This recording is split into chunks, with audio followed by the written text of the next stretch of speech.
Sir. எனக்கு அச்சம்புதூர்ல வந்து ஒரு 18 ஏக்கர் இடம் வச்சிருக்கேன் சார். அப்படியா? தென்காசியா உங்களுக்கு? தென்காசி என்னோட சொந்த ஊர்லாம் கிடையாது. அச்சம்புதூர்ல இடம் வாங்கிருக்கீங்க அப்போ? இல்ல ஆக்சுவலா என் ஹஸ்பண்ட் வந்து ஹெச்எல்ல இருக்காரு. அப்போ ஒரு குரூப் ஆஃப் பீப்புள் வந்து போய் அங்க வாங்கினாங்க. அது 2014ல வாங்கி பண்ணிட்டு இருந்தோம் சார். அது அது அந்த அளவுக்கு ஒர்க் அவுட் ஆகல. ஏன்னா எல்லாருடைய கோஆர்டினேஷனும் சரி வரல. அதுக்கப்புறம் தனியா நாங்க கொஞ்சம் மரங்கள்லாம் வச்சு தென்னை மரம், கொய்யா இதெல்லாம் வச்சோம். பட் கரெக்டா கொரோனா வந்து அந்த செடிகள் ஓரளவு வளர்ந்தப்ப டோட்டலா கொரோனா வந்து பாத்துக்கிறதுக்கு ஆள் இல்லாம பீகாரிஸ் எல்லாம் ஊருக்கு போயிட்டாங்க. இல்ல மேடம், பொதுவாவே அச்சம்புதூர்லாம் பாத்தீங்கன்னா நிறைய Muslims area.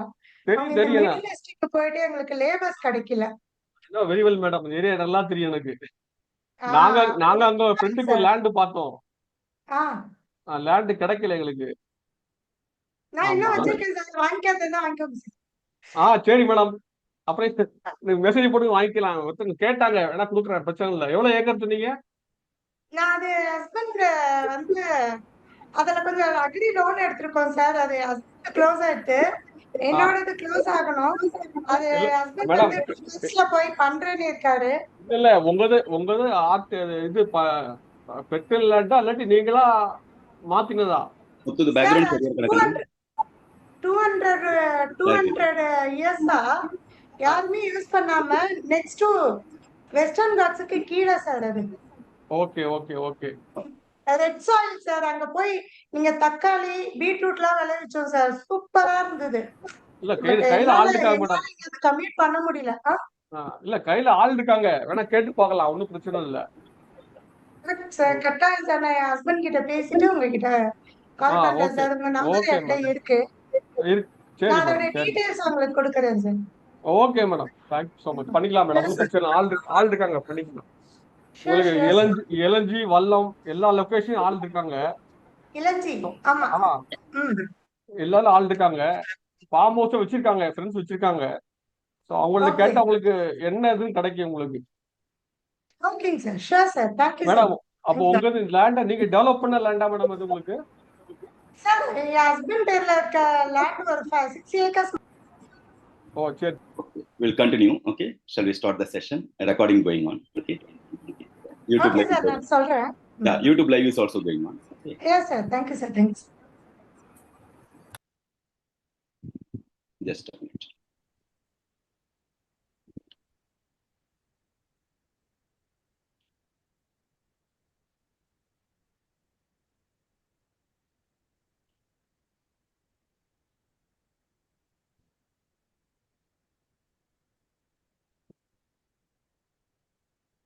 Shall we start our session, Ganu? Yeah. Yes, sir. Yeah. Very good evening to all of you. Thank you, sir. Good evening, sir. Good evening, sir.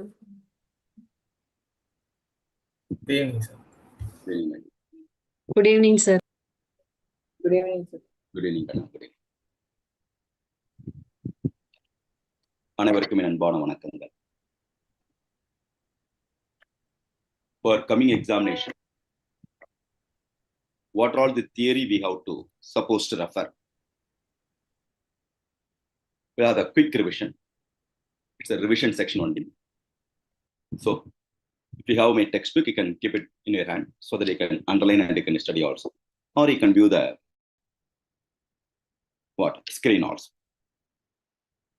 I have compiled all past exam FAQs so that it may be useful for your better revision.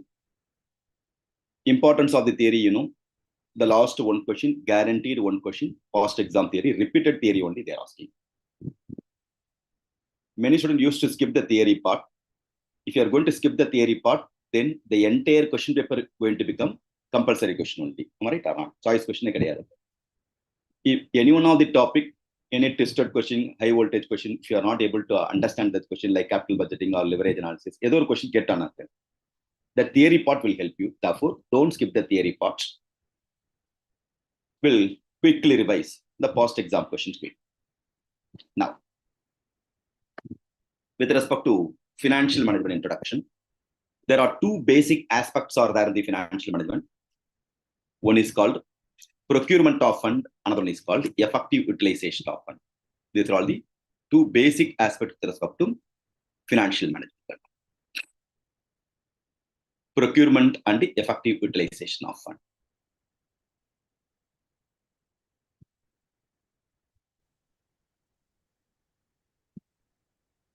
Yeah.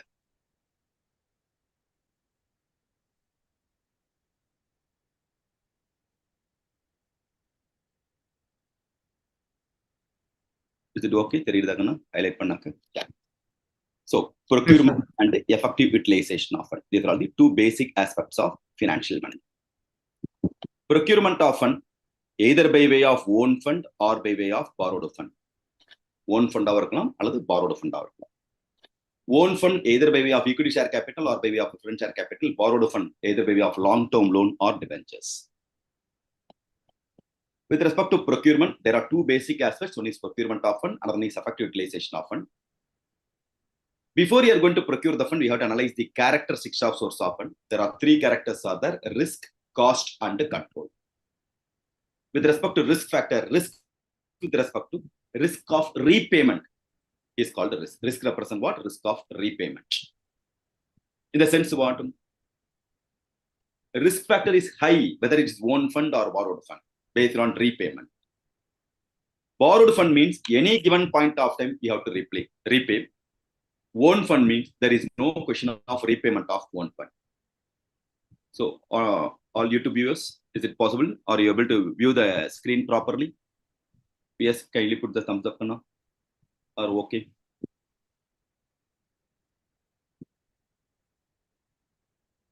Is it possible to view? Muthu, check panikona. YouTube la seriya kanpa. Screen models. Black screen. Now we cannot see, sir. It's only black is there. In black screen. எங்க யூடியூப்லயே நம்ம class நம்ம கிளாஸ்ல இப்ப தெரியுது sir. Zoom okay sir. Zoom okay clear. Nodi போயிடுச்சு sir. இப்ப திரும்பி போயிடுச்சு sir. It's okay now? Yes, it's yeah. Yeah. So procurement and effective utilization of fund. Procurement either by way of own fund or borrowed fund. Before you are going to procure, you have to analyze the characteristics of source of fund. What all the characters are there? Risk, cost, and control. High risk with respect to risk of repayment. High risk goes to which fund? Borrowed fund. Borrowed fund is riskier than own fund with based on repayment. Because in case of own fund, there is no question of repayment. Whereas borrowed fund, any given point of time, you have to repay. Cost, high cost goes to which fund? Own fund is costlier than borrowed fund. In case of own fund, there are two main reasons own fund are costlier than borrowed fund. Own fund means cost to the company called dividend. Borrowed fund means cost to the company is called interest payment. So, cost of own fund is always higher than cost of borrowed fund. The two main reasons are, in case of own fund, there is no what that called tax benefit. Another one is dividend expectation of the shareholders are always higher than interest expectation of the loan holders. Therefore, own fund is costlier than borrowed fund. With respect to control, dilution of control will be there in the own fund, whereas borrowed fund, company have the better control over own fund. When compared to own fund, borrowed fund, company have the better fund. These are all what? Three different characteristics of source of fund. Then, the two main aspects of basic aspects of financial, one is called procurement of fund, and one is called the effective utilization of fund. With respect to effective utilization of fund, we have to use the fund properly and profitably. We have to use the fund proper as well as profitable manner, because procurement itself involves some cost. Nobody going to give the fund at free of cost. So we have to use, whenever you are going to use the fund, we have to do cost benefit analysis. How much the cost of the procurement? How much the benefit out of the procurement? That cost benefit analysis you have to do. And who is responsible for making use of the fund properly? Finance manager's responsibility. He has to verify if there is excess fund, if there is idle fund, if any. That fund, they have to make use of the fund. At least we have to invest in short-term securities, short-term investment, so that we'll get some interest out of, income out of that investment. So this is called what? Effective utilization of fund. two basic objectives of financial management. One is called profit maximization, another is called wealth maximization. Profit maximization is a short-term approach, wealth is a long-term approach. Ultimate aim behind doing the business itself, wealth maximization. So earning profit is a must one, whereas earning wealth is the best one. Therefore, wealth maximization is more important than profit maximization. All are comfortable, my dears? Yes, sir. Next.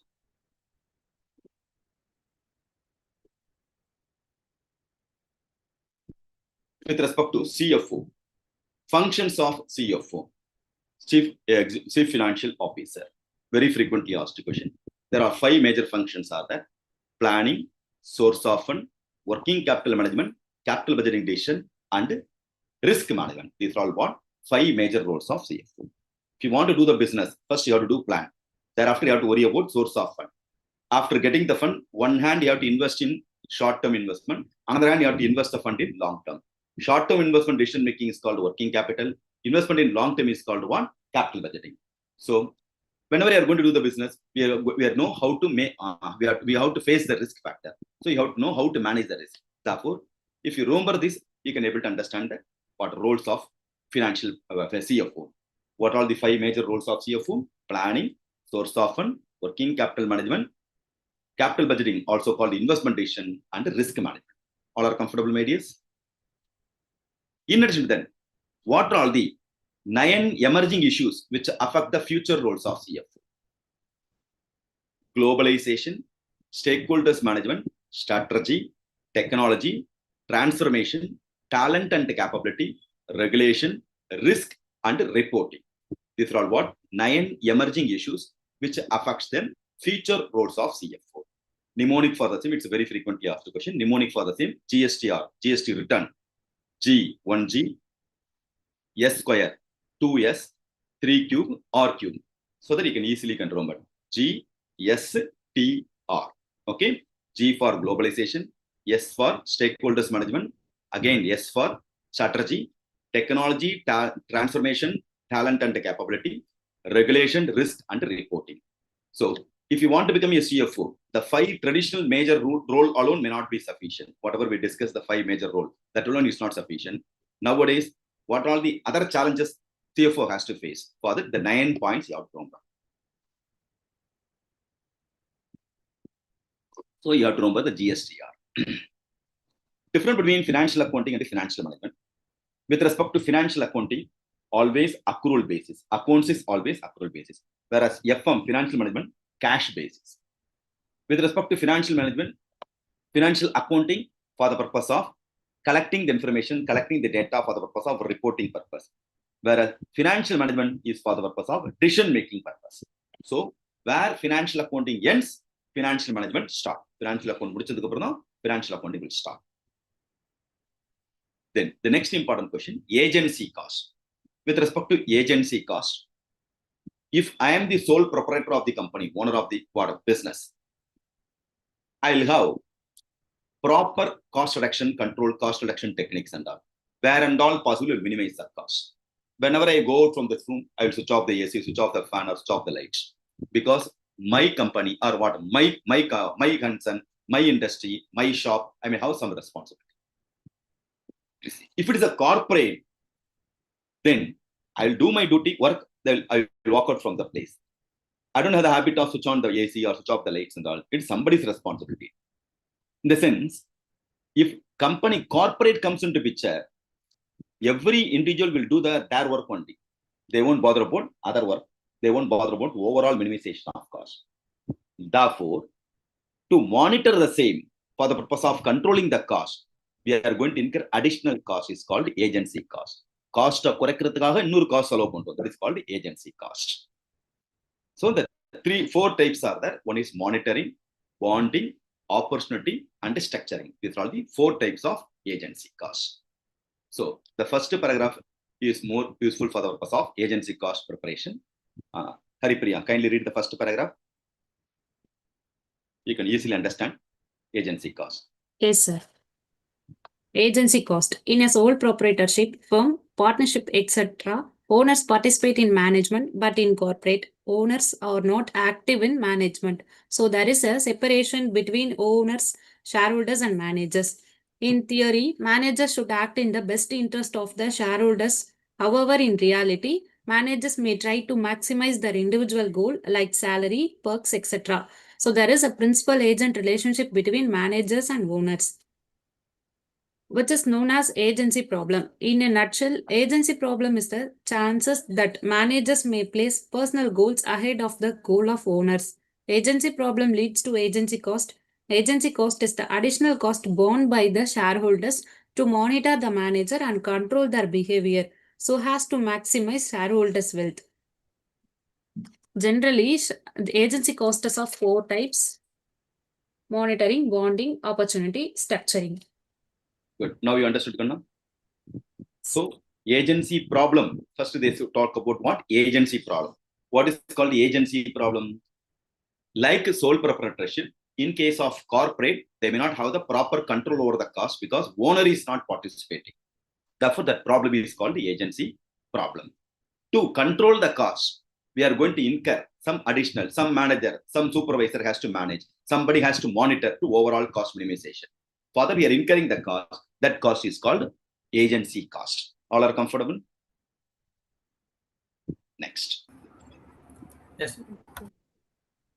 What are the different? They will appoint, they will appoint separate persons to monitor, or within the organization itself, they are employing the person itself to monitor the things. Managers mari Yes, appointment within the organization only. Within the organization. That person is separate. Not outside persons will come and monitor. Okay. No. Okay. Even one person, if I'm going to appoint, that's additional cost to the company for the purpose of minimization of cost, other cost. Okay, sir. Thanks. Next. YouTube சரியா தெரியுதான்னு பேரலா பாத்துங்க யாராவது யார் பாக்குறீங்கப்பா? YouTube live also going properly or not? Kindly verify. நான் பார்த்து தான் sir இருக்கேன். கரெக்டா தான் சார். கரெக்டா இருக்கா? விசிபிலிட்டி இருக்கா கண்ணா? ஸ்கிரீன் ஷேரிங்லாம் விசிபிள் தெரியுதா? இருக்கு sir.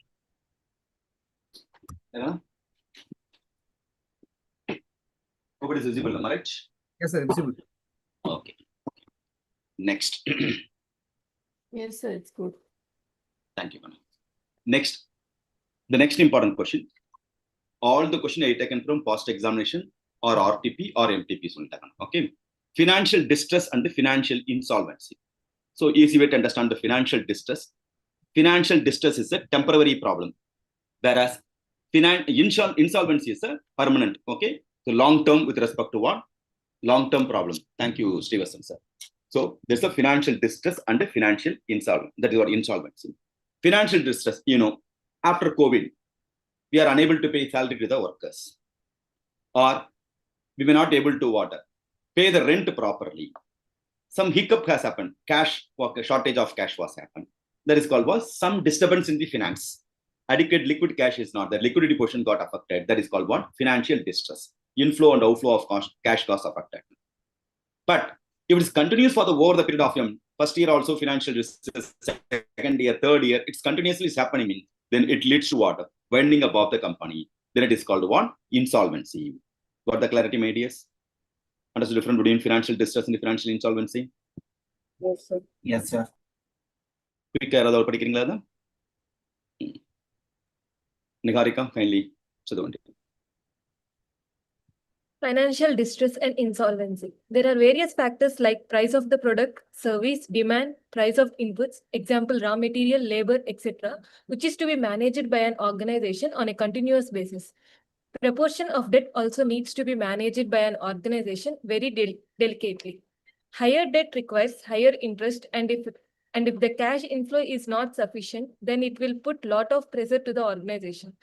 Both short-term and long-term creditors will put stress to the firm. If all the above factors are not well managed by the firm, it can create situation known as distress. So financial distress is a position where cash inflows of a firm are inadequate to meet all its current obligations.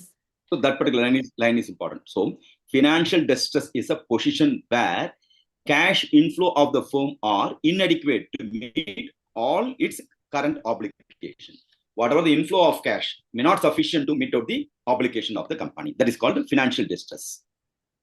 Continue.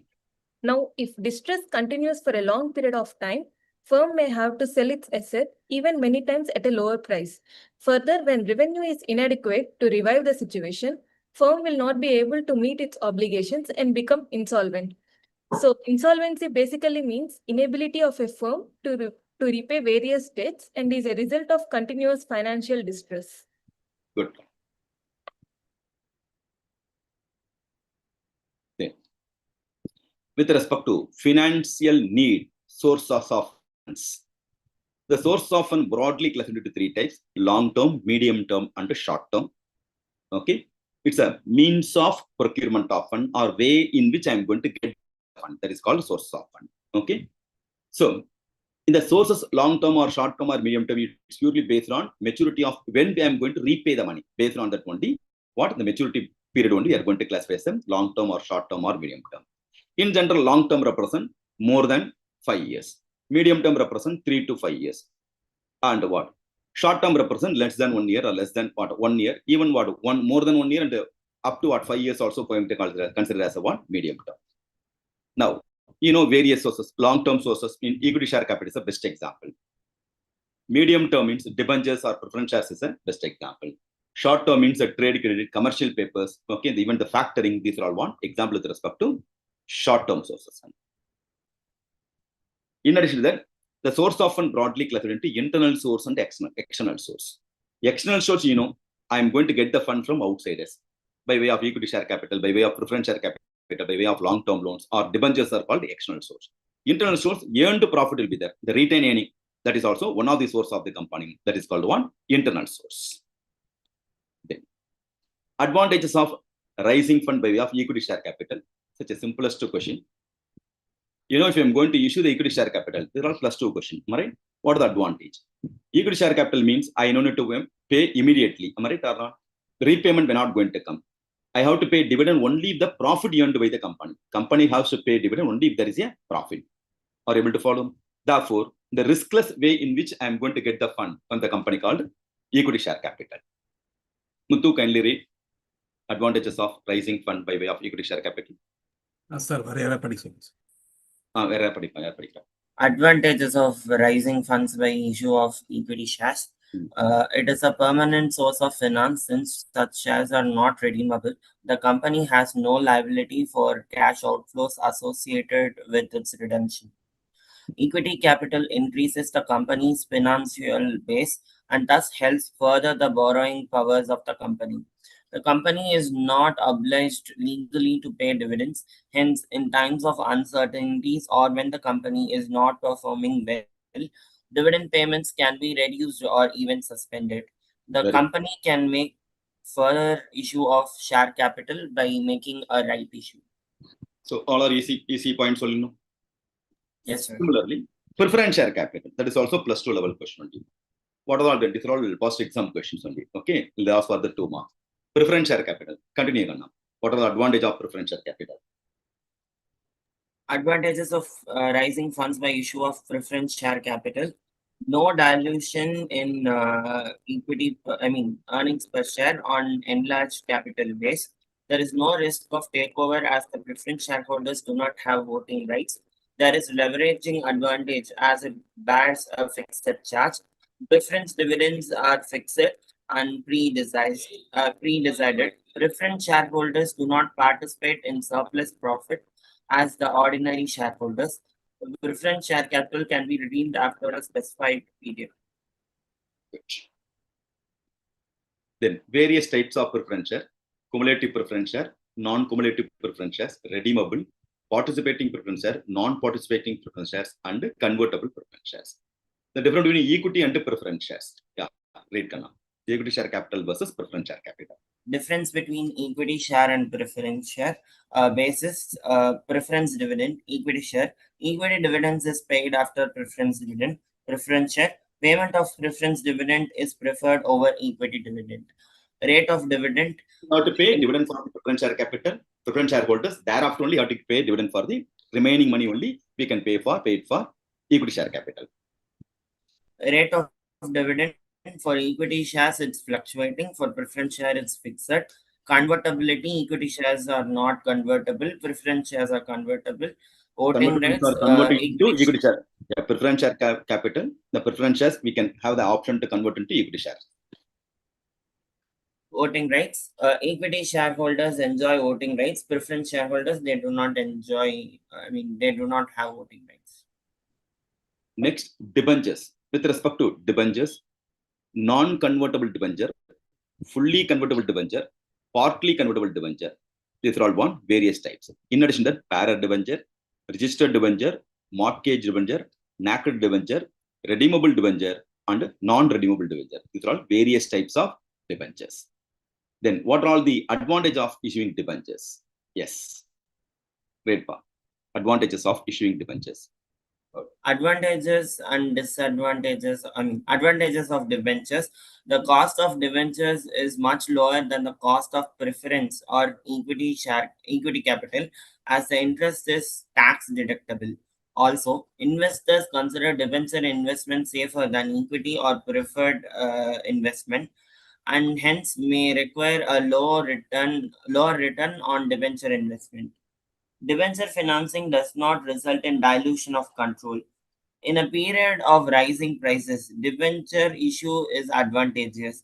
The fixed monetary outgo decreases in real terms as the price level increases. Good, Kana. Disadvantages? Disadvantages of debentures. Determining interest and capital repayment or obligatory payments. The protective covenants associated with a debenture issue may be restrictive. Debenture financing enhances the financial risk associated with the firm. Since debentures need to be paid up during maturity, a large amount of cash outflow is needed at that time. The last 2 point is more important. It leads for one financial risk associated. In the sense of what? Whenever I have to pay the debenture, whenever I'm going to get the debenture, I have to pay interest on debenture. So if you want to pay interest, I have forced to earn profit. At least for the purpose of making interest, I need a profit. So that risk will be there. If I'm not having adequate profit, financial risk is there, mean I may not able to pay the interest to the debenture holder. At the same time, debenture having the maturity period. One particular point after one particular year, I have to repay. If I want to repay, I need a huge cash. The entire principal amount I have to repay means I need huge cash.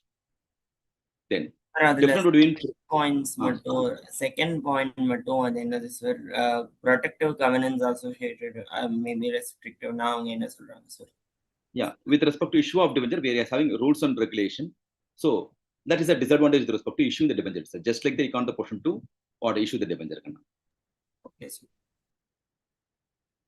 difference between preference shares and debenture. That is also a +2 level question. Yeah, where are you? Difference between preference shares and debentures. Who is going to read? Can I? Sir? Yes. Difference between preference shares and debenture. Basis ownership. Preference share capital is special kind of shares. Debenture is a type of loan which can be raised from a public. Payment of dividend or interest. Its holders enjoy priority both as a regard to the payment of the fixed amount of dividend and also towards the repayment of capital in case of winding up of the company. For debenture, it carries fixed percentage of interest. Basis nature for preference shares are hybrid form of financing with some characteristics of equity shares and attributes of debt capital. For debentures are instruments for raising long-term capital with a period of maturity. So understood preference shares and debentures. So equity share, preference shares, debentures, equity share, preference shares, and debenture. All the 3, you should be pakka. Anyone have the question, 2 or 3 marks they may ask on. With respect to bond, 2 types of bonds are there: callable bond and puttable bond. It's also 2 mark question. Great, Ragana. Roba. Callable versus puttable bond. Yes, sir. Types of bonds based on calls. Callable bonds. A callable bonds as a call option which gives the issuer the right to redeem the bond before maturity at the predetermined price known as the call price, generally at a premium. Puttable bonds. Puttable bonds gives the investor a put option, that is, the right to sell the bond back to the company before maturity. So The main difference in callable and puttable is what? The main difference between callable and puttable bond is what? So it can be redeemed before maturity. Callable is to buy the options, sir. Right And to redeem. puttable is right to sell the. It has Yes. right to sell and it has right to buy. Good. Correct? Correct. Various types of bonds. What are all the various types? Types of with respect to foreign bond, what are all the types of foreign bonds? Yes. Once they ask 2 more question, types of foreign bonds. Foreign currency convertible bond. Next.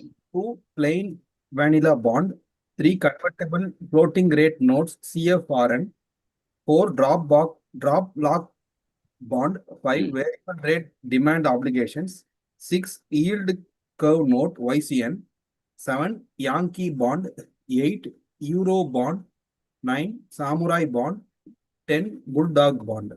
All the 10 points you have to remember. Okay, I'll share the PDF with you so that you can study. Sometime they'll ask short notes on, okay, Bulldog bond, short notes on drop lock bond. Plain vanilla bond. அதெல்லாம் ஒரு time படிச்சு பார்த்துக்கோங்க. Last செப்டம்பர்லயோ ஜான்லயோ வந்து அந்த vanilla bond கேட்டிருந்தாங்க. Vanilla bond. Question masala bond அதுவும் கேட்டிருந்தாங்க. அந்த ரெண்டும் கேட்டிருந்தாங்க. சார் ஆக்சுவலி இது ஏதாவது ஞாபகம் வச்சுக்கிறதுக்கு ஈஸி டெக்னிக் இருக்கா சார்? இல்ல 2 டைம் படிச்சா வந்துருந்தாங்க. ஓகே இல்ல 2 மார்க்ஸ் அங்க. சார் சின்ன டவுட்டுங்க சார். இந்த ஃபாரின் பாண்ட்ஸ்ன்னு ஃபுல்லா இது கொடுத்துருக்கீங்களே சார், இது இதுலயே யூரோ பாண்ட் வந்துடுதுங்க சார். ஃபுல்லி ஹெட்ஜ்டு பாண்ட்ஸ் நம்ம குட்டி புக்ல கொடுத்துருக்கீங்க, medium term பாண்ட்ஸும்.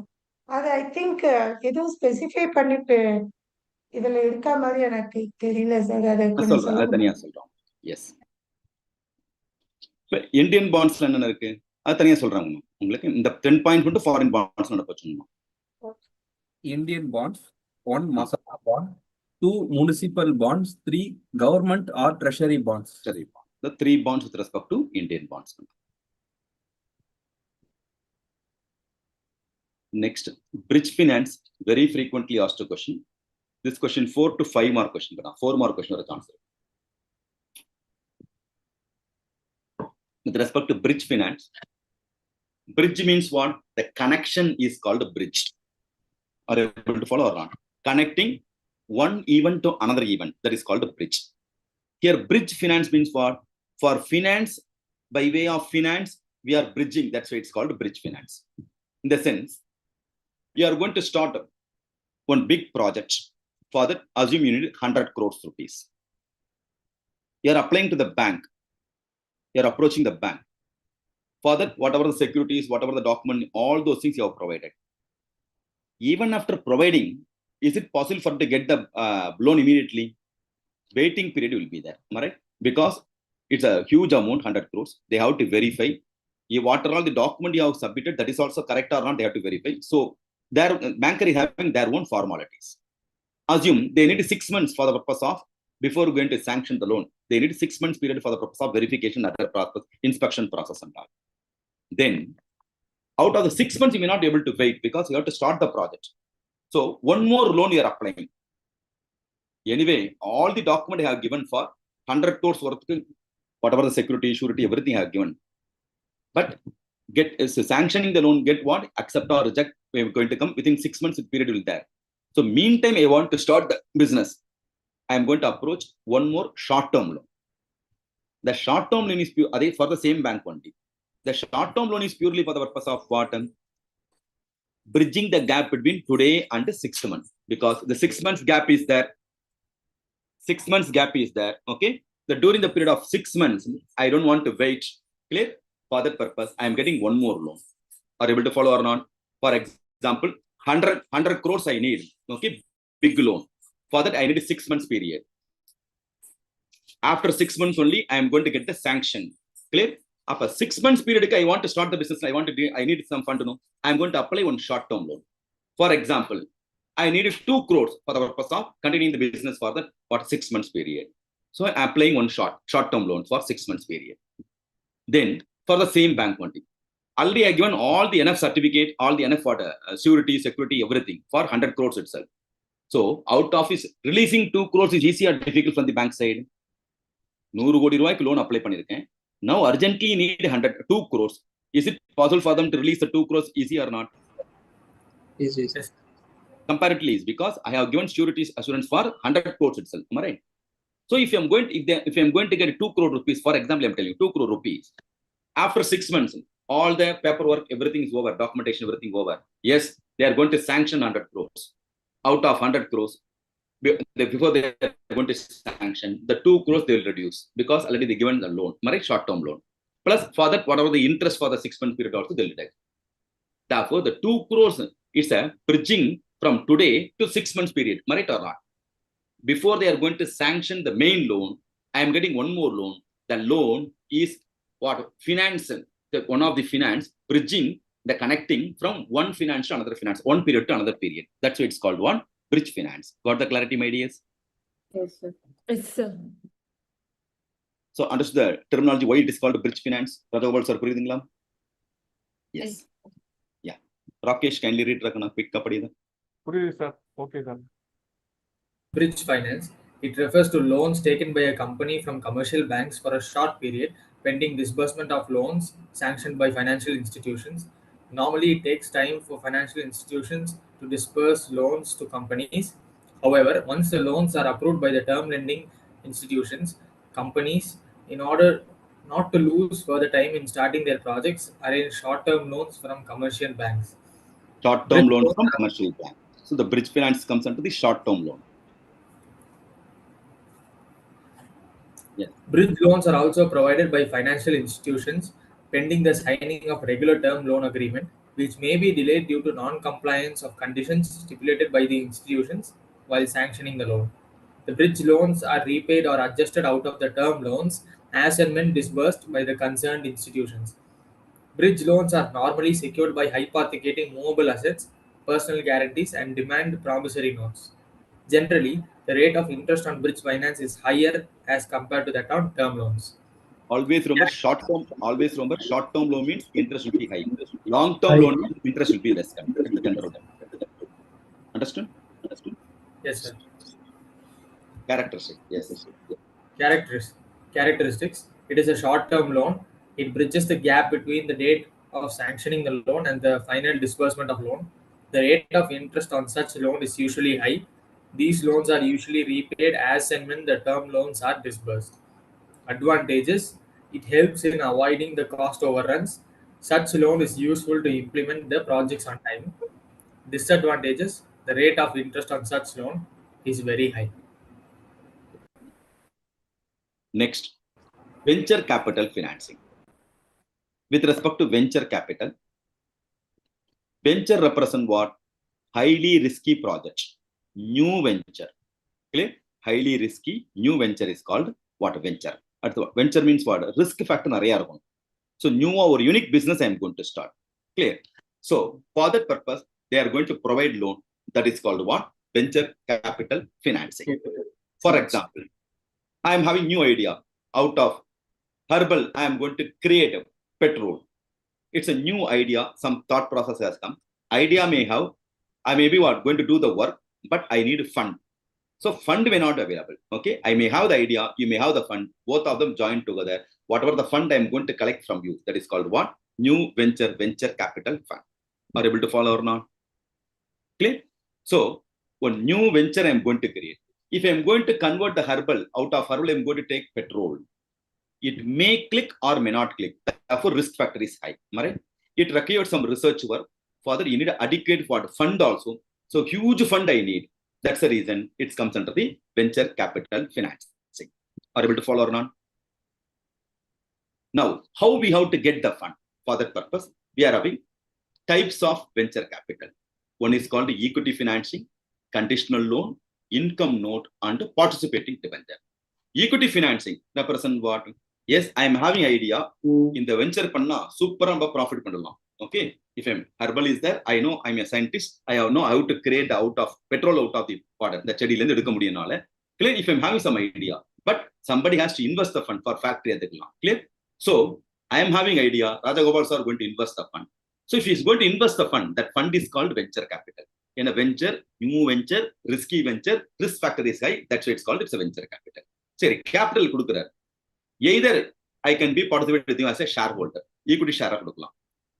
Nothing but what? 51% I may have substantial. Remaining 49% sir. So that I can get the fund by way of giving. Rajagopal sir going to give the fund out of equity shares. Therefore, he is going to be a shareholder. Are you able to follow or not? Or shareholder means another risk is there. Yeah. Only if I am going to earn profit, I'll pay dividend to the shareholder. Am I right? Suppose he is not preferred. I don't want to what? Buy your shares. Clear? But share and the dividend on the clear? It's the risk is very high. So investor's point of view, risk is high. Then conditional loan. What is called conditional loan? If he's going to give you as a loan, Rajagopal sir will get only fixed rate. Am I right or not? Interest is a fixed rate. But I may going to earn more and more profit.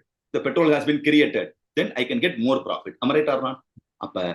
He may going to have the conditional loan. What is the loan? Loan mari and interest on fixed amount on. You have to give the royalty. Royalty is based on turnover. Am I right? So once the product has maturity, I am materialized. I am going to sell the herbal water. I am going to sell the what? Petrol. Then out of turnover, I have to pay some royalty. Then investor are going to get huge income. Am I right or not? That is called what? Conditional loan. Loan and a condition. Generally, loan means interest you have to pay. Here's some condition. Instead of interest, they are asking you to pay royalty. Got the logic or not? Yes. Then income note. Income note represent what? Combination of interest and royalty. A conditional loan, only turnover happens. Sale agamboda, royalty will get. Am I right or not? During the period of what? Research time, during the period of what? Marketing time, and the royalty may not be there. Am I right or not? Because sales are there. Therefore, partly interest and partly royalty. Combo offer. Are you able to follow or not? Business even during the research time, he'll confirm that he'll get some interest. And once the sales has picked up, interest plus royalty also will get. So the confirmed income to the investor, that is called what? Income. The last one is called participating debenture. In general, debenture holder not in the position to participate in the company. Right? But here participating debenture means what? Beginning of the phase, during the research page, no interest at all. Clear? He is what? Contributing into me, some sort of what? Help pandra. Second phase, product has been created. Market may not be what? Much clicker. Then low rate of interest. Market rate 18%, I am going to be only 10% interest. So he's what? Helping me. Am I right or not? Once the sales has picked up, then instead of 18%, I'm giving 25%. What is logic or not? So that concept is called the one participating debenture. So understood what is called venture capital financing? Types of venture capital financing also frequently asked question: equity financing, conditional loan, income note, and participating debentures. Then debt securitization. With respect to debt securitization, you know the concept of factoring. We have discussed the factoring, right? So factoring also we are going to discuss. So after discussing the factoring, I'll come back. Remind me. I'll come back to debt securitization, so that easy for me to complete. Okay, we'll discuss the factoring. Thereafter, we'll come back to debt securitization. Now, yeah, factoring. Very next question is the factoring. Factoring also very frequently asked question. Factoring is a short-term nature or long-term nature? Short-term finance, right? So short-term, it's one of the loan, short-term loan. Now, like pledge, instead of giving by way of giving jewelry, I'm going to get the loan. In factoring, company they may have debtors in the balance sheet, nothing but bills receivable from the debtors. Okay, so I'm having a lot of bills receivable, 50 lakhs worth of bills receivable, 50 lakh debtors are there. Now I am giving to the factor out of debtor. Another 3 months, I will get the money from the debtor. Sir, today I need money urgently, loan urgently. Out of debtor, give some money. I am giving some proof out of which I am collecting money. Clear? So here 3 parties involved. Person who is going to give the money is called a factor, like bank or a pawnbroker. I am going to get the money, the company. I represent company. Company is going to get the money. That's called a borrower. Out of what I am going to get the money? Debtor or the bills receivable. So the 3 parties involved. Debtors, borrower, and one? The factor. So that's why the procedure for factoring. If you remember the steps, procedure for factoring is easy for you. Haripriya, read the procedure. Borrower. The borrower sells his accounts receivable, that is book debts, to the factor. The factor purchases the receivables and provides advances against them. after reducing and retaining as a suitable margin or reserve, factor commission or fees, interest on advance. The borrower forwards collection from its customers or buyers to the factor and thus settles the advance received by him. The factor may also provide allied service like credit investigation, sales ledger management, collection of debts, credit protection, and risk bearing. Understood, Kana? Yes. Types of factoring. Factoring is a practical question, also important question. Types of factoring. There are two types of factorings are there. Disclosed factoring and undisclosed factoring, recourse factoring and non-recourse factoring. Disclosed means as a company borrower, I am going to disclose debtor. Out of the bills received only, I got the money, borrowed money from the factor by way of factoring. If I'm going to disclose with the debtor, then it is called a disclosed factoring. If I'm not going to disclose, then it is called undisclosed factoring. In India, disclosed factoring only valid permitted. Recourse and non-recourse. I have given bills receivable to the borrower. I have given bills receivable to the factor, out of which I borrowed the money. One of the debtor become insolvent, then I have to settle all the money. Okay, I have to settle the liability. Primary responsibility with money. Then it is called recourse factoring. If it is not mean, then it is called non-recourse factoring. I am not going to settle mean, then it is called what? Non-recourse factoring. So in India, recourse factoring only permitted. Therefore, in India, disclosed factoring and recourse factoring only permitted. Next. Now we understand what is called factoring. The factoring summary in the last introduction useful. This is time quick. Summary with respect to factoring. Yes, sir. Factoring. Financial arrangement between borrower and factor. Receiver equal to borrower. Borrower sells its accounts receivable to factor. Sales to sister concern is excluded from account receivable. Factor provides advance amount to borrower after deducting reserve commission interest. Borrower forwards collection to factor. The reserve commission interest form part of the practical problem itself. Right or not? Yes, sir. Borrower forwards collections to factor.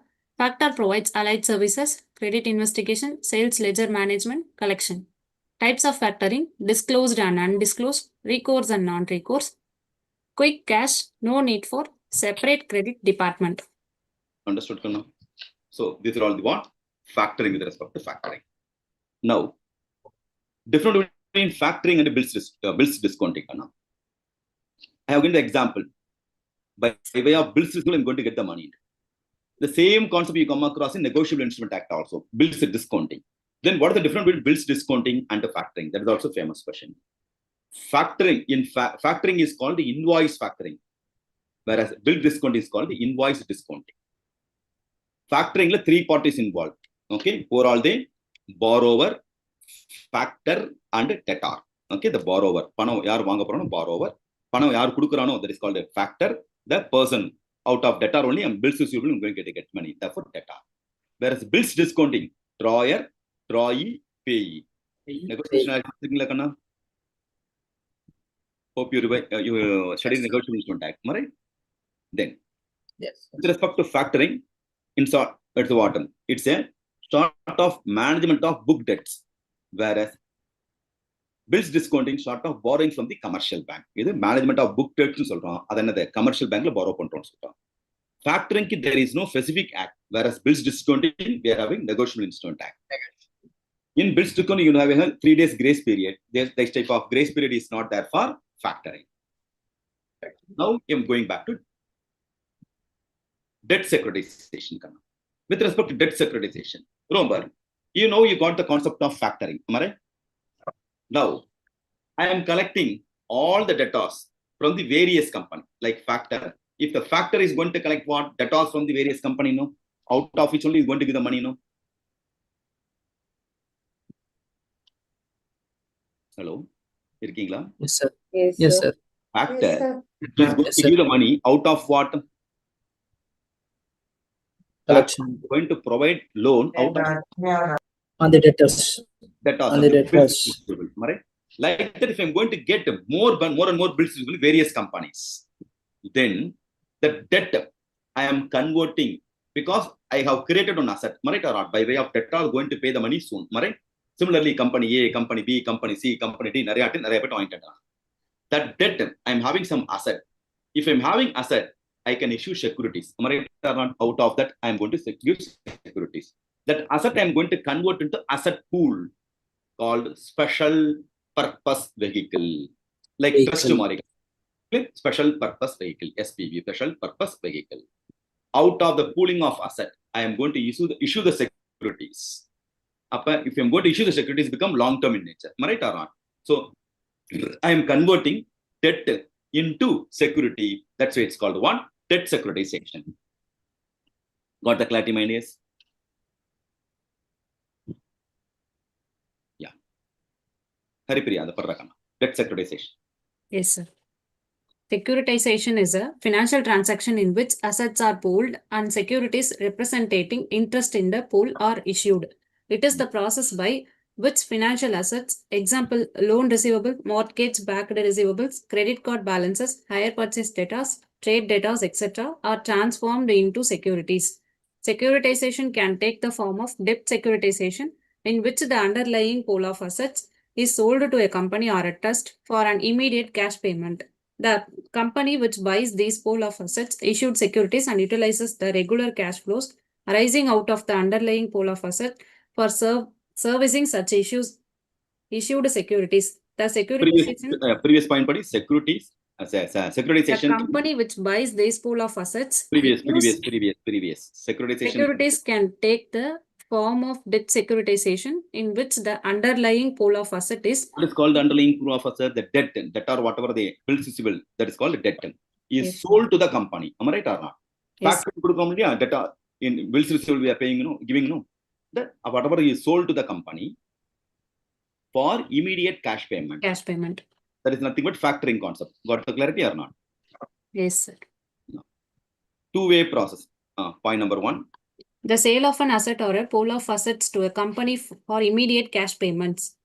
And point two, the repackaging and selling the security interests representing claims on incoming cash flows from the asset or pool of assets to third-party investors by issuance of tradable securities. The company to which the underlying pool of assets or asset is sold is known as a special purpose vehicle, SPV. The company which sells the underlying pool of assets or asset is known as the originator. The process of securitization is generally without recourse. That is, the investor bears the credit risk or risk of default, and the issuer is under an obligation to pay to investors only if the cash flows are received by him from the collateral. Now, factoring in a concept with recourse or without recourse? With recourse. Here? With recourse. Without recourse. Now.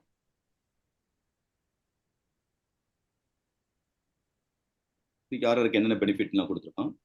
Now you can see the difference between factoring and debt securitization. You have the better clarity now. Factoring, debt securitization. What is the difference? Difference between factoring and Factoring. Arrangement under which a firm borrower receives advances against its receivable from the financial institution. Whereas debt securitization is a financial transaction in which assets are pooled and securities representing interest in the pool are issued. It takes from the debt securities when the underlying pool of assets is sold to company or trust for immediate cash payment. The factor purchases the receivables, whereas debt securitization company to which underlying pool of assets are sold, SPV. The firm which sells its receivable is called borrower in factoring. In debt securitization, company which sells the underlying pool of assets, originator. Factoring may be disclosed versus undisclosed, and another is recourse versus non-recourse. The process of securitization in general, recourse. Without recourse. Without recourse. Factoring involves transferring debt without transferring them into securities. Debt securitization involves transfer debt after transferring them into securities. Factoring short-term in source of financing. It's a long-term source of financing. Then packing credit, 2 to 4 more question. Rakesh Padipa.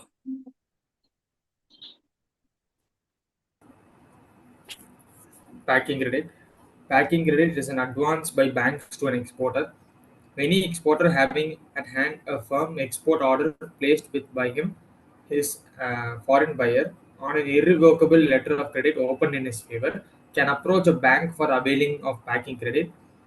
An advance so taken by an exporter is required to be liquidated within 180 days from the date of its commencement by negotiation of export bills or receipt of export proceeds in an approved manner.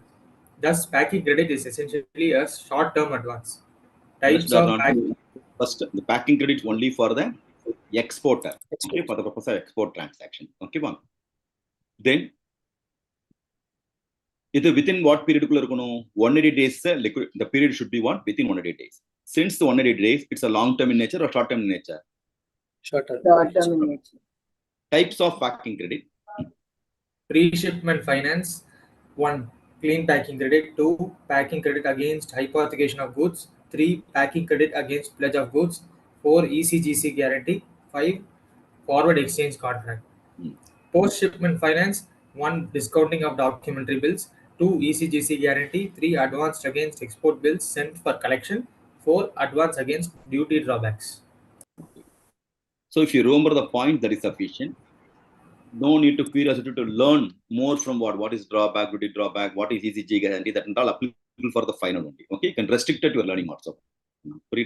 For 2 marks to 4 marks, there is sufficient. Are you with me? Nice response. Yes, sir. Yes, sir. Yes, sir. Yes, sir. Yes.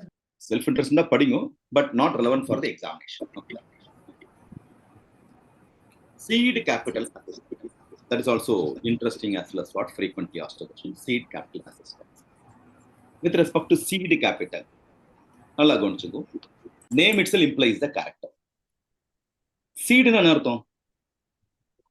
What do you mean by seed? Starting. Starting from the beginning, sir. Seed in anartham. Viday, sir. Viday. Seed is called Viday. Viday. Right or not?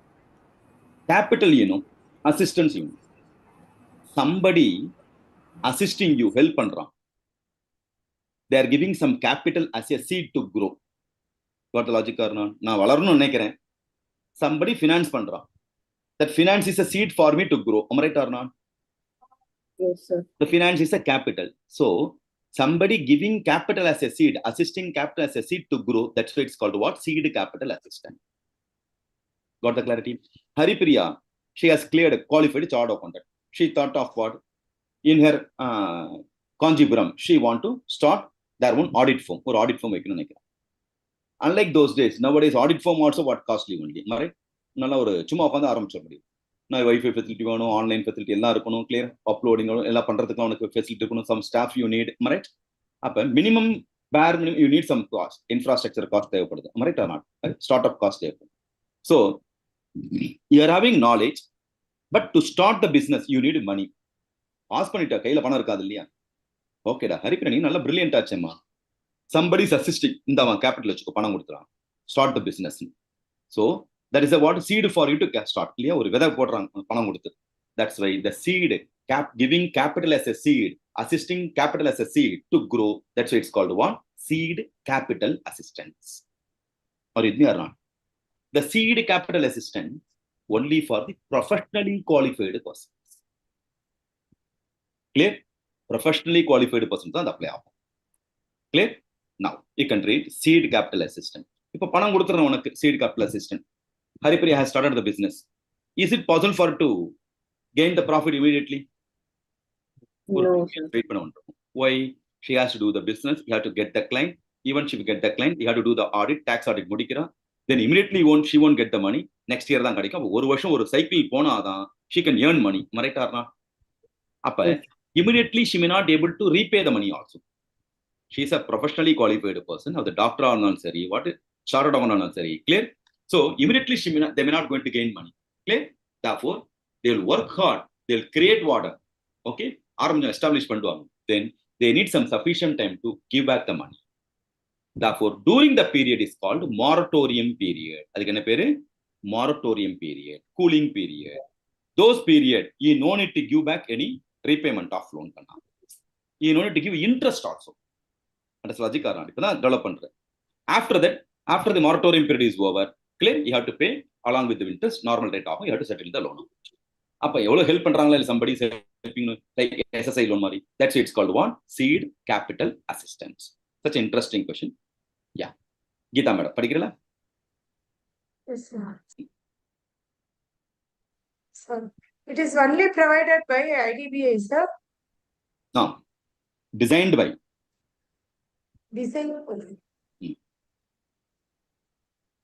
Seed capital assistance. The seed capital assistance scheme is designed by IDBI for professionally or technically qualified entrepreneurs and or persons possessing relevant experience, skills, and entrepreneurial traits. All the projects are eligible for financial assistance from IDBI directly or indirectly through refinance or eligible under this scheme. The project cost should not exceed rupees 2 crores. The maximum assistance under the project will be restricted to 50% of the required promoter's contribution or 15%, 15 lakhs, whichever is lower. Yes. The seed capital assistance is interest-free but carries a service charge for 1% per annum for the first 5 years and at a rate increasing thereafter. However, IDBI will have the option to charge interest at such rate as may be determined by IDBI on the loan if the financial position and profitability of the company so permits during the currency of the loan. The repayment schedule is fixed depending upon the repaying capacity of the unit with an initial moratorium up to 5 years. So moratorium period of 5 years. 5 years disturb. For projects with a project cost exceeding rupees 200 lakhs, seed capital may be obtained from the Risk Capital and Technology Corporation Limited, RCTC. For small projects costing up to 5 lakhs, assistance under the National Equity Fund of the SIDBI may be availed. Okay. Now, many students used to get the confusion between the bridge finance and the seed capital assistance. Bridge finance, bridging one element to another element, I said, finance. By way of finance, they are bridging the time gap. That is called bridge finance. Bridge finance start with the B, am I right or not? So it's applicable for business people, B for business. Seed capital assistant. Capital start with which letter? C. Assistant start with which letter? C. Qualified person only. Bridge seed capital assistant is applicable. C is a qualified person. Am I right or not? Clear? So seed capital assistant only for the qualified entrepreneur business, qualified people, whereas bridge finance is for business people, so that you won't commit the mistake. Bridge finance is a short term in nature. Clear? One finance and bridge finance. Whereas seed capital moratorium period of 5 years is there. Therefore, it's a long term or short term? It's a short. It's a long term. In bridge finance, interest is low or high? High. Whereas seed capital, no interest for the first few years, 5 years. With respect to finance, the paperwork, they are charging some 1% is the rate of interest they are charging. Yeah, administration or finance cost. Whereas that concept is not there for bridge finance. Then here, with respect to what? Seed capital assistance, moratorium period applicable. Bridge finance, the moratorium period concept is not applicable. What's the difference in bridge finance and seed capital assistance? Kana? Yes, sir. Just short notes. Deep discount bond, security premium note, 2 mark question, 0 coupon bond. ECB, external commercial borrowing. External commercial borrowing types automatic route and approval route, RBI approval route. Okay. ADR, GDR very frequently asked question. Yeah. Krishnadas, padinga sir. ADR versus GDR. Yeah. GDR, the depository receipts in the world market are called GDR. The depository receipts in the US market are called ADR. So America GDR do not have the issue panna, that is called what? ADR. Okay. Globally ADR. means it's called GDR. Okay. GDR. G for global, A for GDR do not have the voting rights, where ADR may with the or without voting rights. GDR are traded worldwide. ADR are traded in US only. GDR are most preferred due to their easy operations. ADR provides certain stringent rules to be followed, which make it less preferred. The cost involved in the operation of GDR is less than that of ADR. The cost involved in its operations is comparatively high due to formalities to be fulfilled under the US GAAP and SEC. Okay. So just 5 mark, you have to remember 5 points. ADR only in America, GDR for global. Easier kada? Issued in US market, it's in global market. ADR within one country, therefore with or without voting rate possible. GDR is a global, therefore voting rate may not permitted. Clear? ADR traded only in US, GDR enga vena pannalam. ADR, okay? And ADR provides certain in America always rules and regulations will be right? Therefore, very difficult to what issue. A lot of rules and regulations are there. GDR clear?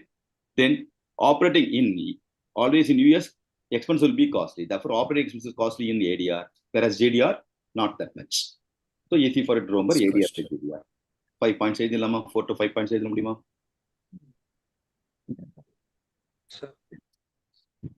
இதை தவிர இந்தியாவில் issue பண்ணது இருக்கிறவார் Indian depository receipt. S Rajagopal sir, Indian deposit இருக்காரு. சரி, ஹரிப்பிரியா பண்றாங்க. Yes, sir. The concept of the depository receipt mechanism, which is used to raise funds in foreign currency, has been applied in the Indian capital market through the issue of Indian depository receipts. IDRs are similar to ADRs or GDRs in the sense that foreign companies can issue IDRs to raise funds from the Indian capital market in the same lines as an Indian company uses ADRs or GDRs to raise foreign capital.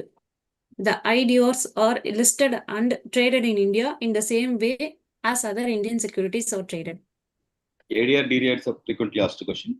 அதை base பண்ணி IDR இது வரைக்கும் கேட்கல, கேட்டாலும் நான் எழுதிடலாம். இதெல்லாம் 2 marks at least வாட்டம் ஈச். ஆல்வேஸ் ரொம்ப தியரிக்கு each point carries half mark na pochukodakuma. Okay, not always half mark, roughly half mark. So that 2 mark question you have to at least you have to write 4 points so that you get full mark. But the clarity or not? Now, plugging back of profit, the most important next one. With respect to plugging back of profit, company earned profit. You know the formula for DPS. What is the formula for DPS?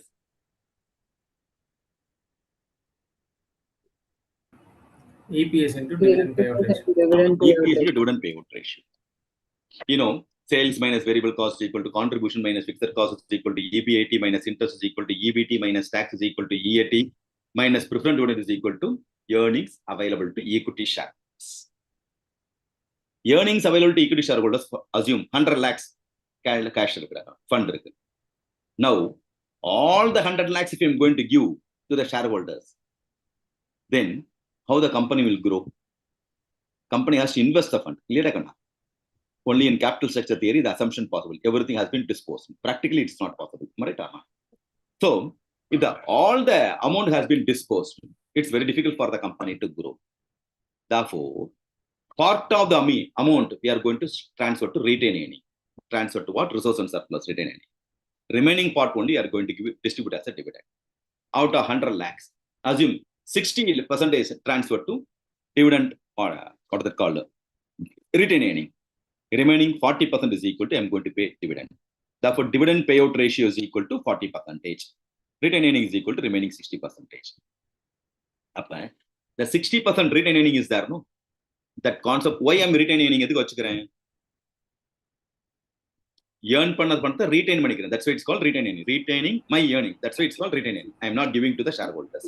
It is for the purpose of what? Wealth maximization. Investment. Clear? I am investing that fund in the 60 lakhs. I may going to purchase one more machinery because I have to satisfy more and more demand. If I am having money, why should I borrow from others if I have my own money? Understood or not? Therefore, it's very quickly I can invest the money. Complication also less. Clear? Procedures also less. There is no extra cost involved. Otherwise, commission, interest, finance charges. I can immediately, I am having 100 lakhs, 60 lakhs. Tomorrow itself you can buy one new assets so that you can produce the profit. But today I am not going to give the money to the shareholders as a dividend full amount. Part of the amount 40% I am giving, but remaining 60% I am investing so that it's a wealth maximization concept. Yes or no? Shareholders' wealth I am going to maximize because next year, out of the investor asset also, I am going to get more profit. That profit goes to whom? Ultimately to the shareholders. Got the clarity or not? The same thing we have discussed in dividend division also. Am I right or not? Comparison of what and what. R and K. Am I right or not? Our return is higher than KO. What to do? What is the dividend payout ratio? R is greater than KO.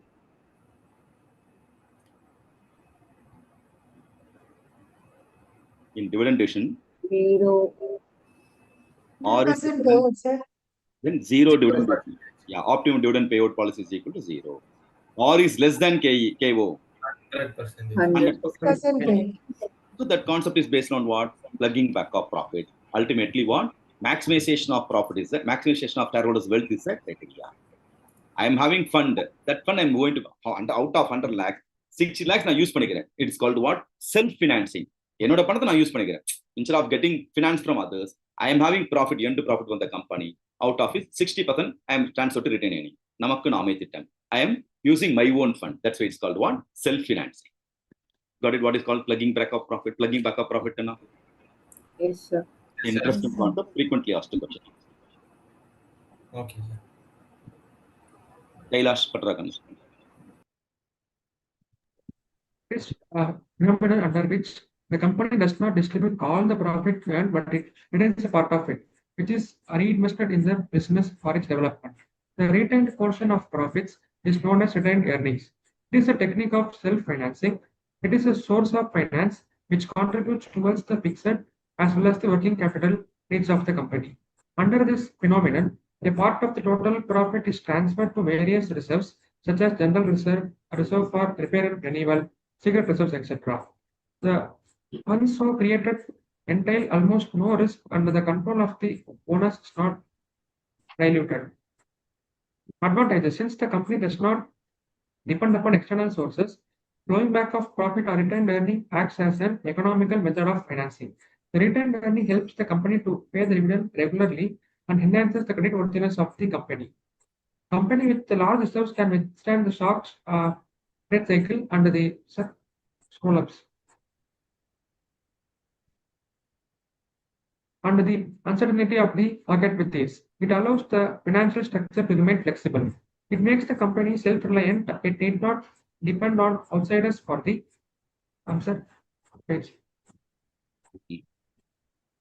for the financial needs. And disadvantages: excessive flowing back of profit may lead to overcapitalization. The retained earnings may be misused by investing in non-profitable areas. With help of retained earnings, the company may expand to an extent beyond control. Excessive retention of profit may lead to high satisfaction among the shareholders. Next.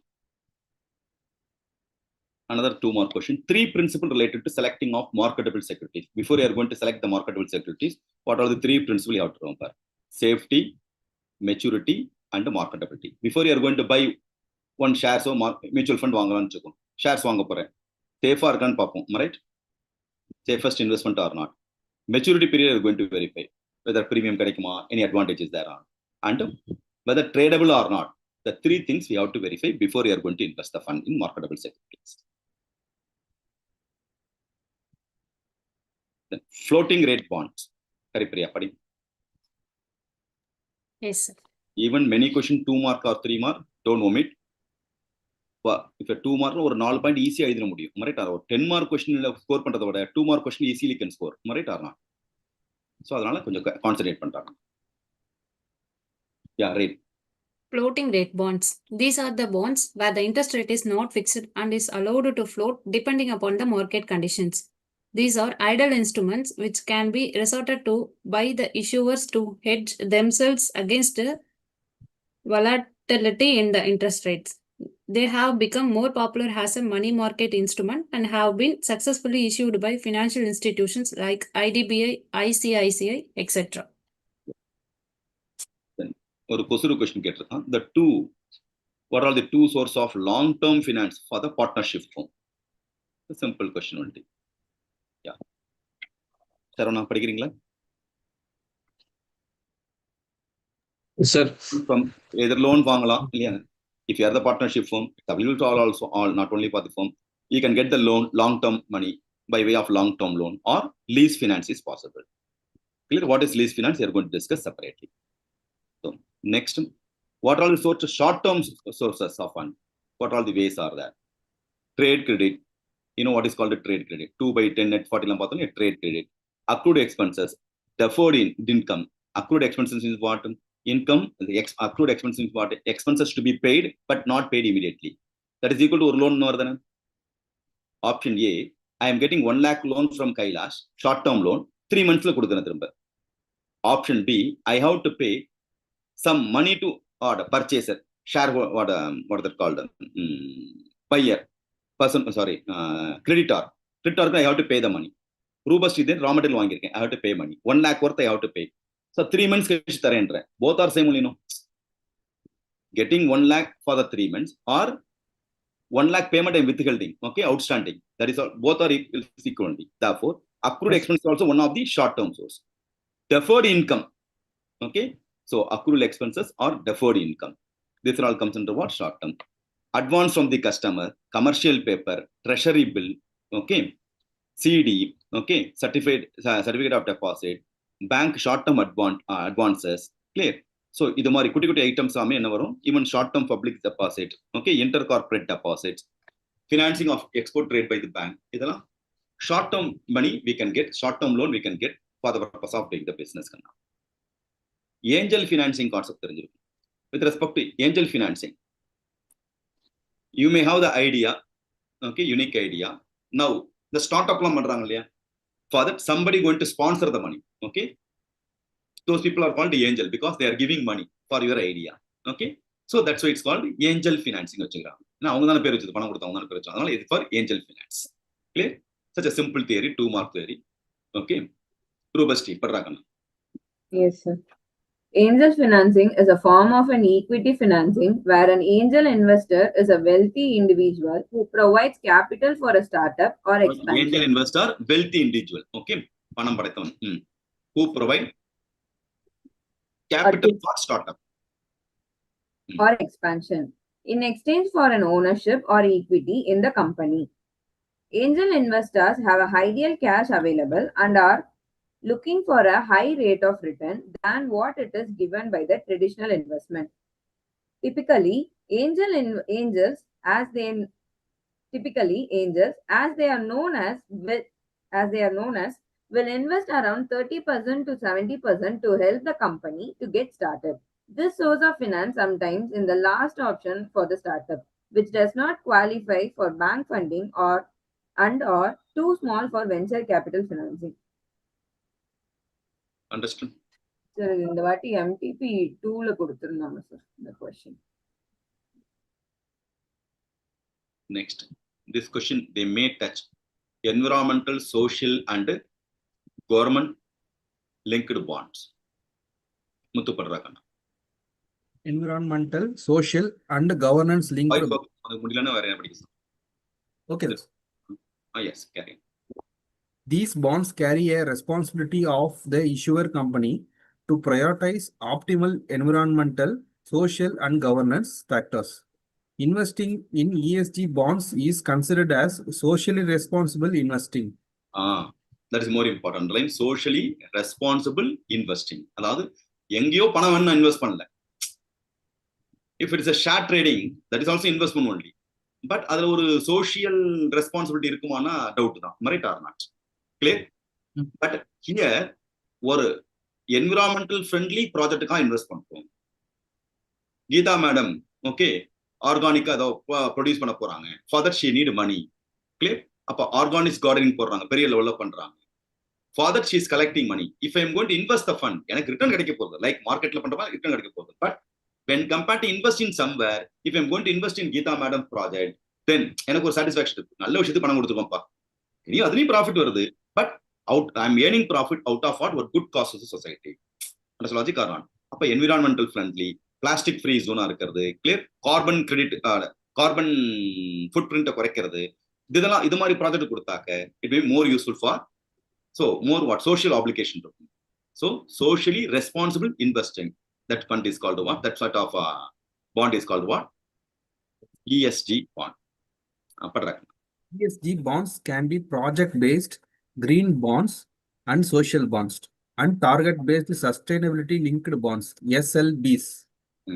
Types of ESG bonds: 1. Project-based, under project-based, green bonds and social bonds. 2. Target-based, under target-based, sustainability bonds, SLB. Okay. Bonds. These are okay. Definition of proportion. Seriya? So what is green bond, social bond? Now got the overall idea about what is environmental, social, governance. Yes, sir. Lease financing. You know the concept of leasing, right? It avoid immediate cash outflow, huge cash outflow. We can do the business. That is called what? Lease. I said, Haripriya, I want to start the audit firm in Kanchipuram. For that, you need an office. Office purchase panuna, it's very costly, right? At least lease ponaka, that is called lease. Therefore, comparatively, cash outflow will be less, right or not? So lease rent to kudta. So it will be more useful for the purpose of starting the business. Okay, lease finance. Substantial cash outflow will be stopped. Either persons are called lessor and lessee. Clear? Two parties involved, lessor and lessee. So, Padragana. Haripriya, padi. Yes, sir. Rakesh, padiya. Padragana. Okay. Lease financing. In general, owner is having the right of an asset, but in lease financing, right to use the asset, that is getting rights from owner. Lease financing is an alternative to the purchase of an asset out of own or borrowed funds. Lease is a contract between the owner and the user of the asset over a specified period of time. The asset is purchased initially by the lessor leasing company and thereafter leased to the user lessee company, which pays a specified rent at periodical intervals. The lessee pays a specified is a owner, lessor is a owner, lessee is a user. Lessor is a owner, lessee is a user of the asset. Up lessee has to pay money to lessor. Understand logic or not? User has to pay money to the owner. The lessee pays a specified rent, lease rental charges at periodical intervals as consideration for the use of the asset. This constitutes the income of the lessor. Lease finance can be arranged much faster as compared to term loans from financial institutions. From the lessee's point of view, lease has the attraction of eliminating immediate cash outflow, and the lease rentals can be deducted for computing the total income under the Income Tax Act. As against this, buyer has the advantages of depreciation allowance, including additional depreciation and interest on borrowed capital being tax deductible. Two types of lease. Lease may be categorized into following ways. Operating lease features payments by way of... Operating the finance lease is more popular. Okay. Operating versus finance lease. Try to understand the operating the finance lease before you are reading. Okay. Operating lease to finance lease can be not different. Both are lease only. Now, assume I am the owner of the property. எனக்கு ஒரு வீடு இருக்கு. Okay. Now, Rajagopal sir, she need rented premises. வீடு கேட்கிற, வாடகை கேட்கிற. I am letting out the property. So Rajagopal sir is a tenant. Hariran sir is a owner. I am the owner and Rajagopal is the tenant. Now, can you please tell me, is it possible for the Rajagopal sir to do alteration in my home?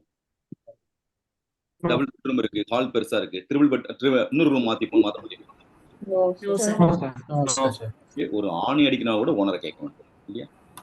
It's not possible for them to change I infrastructure. Right?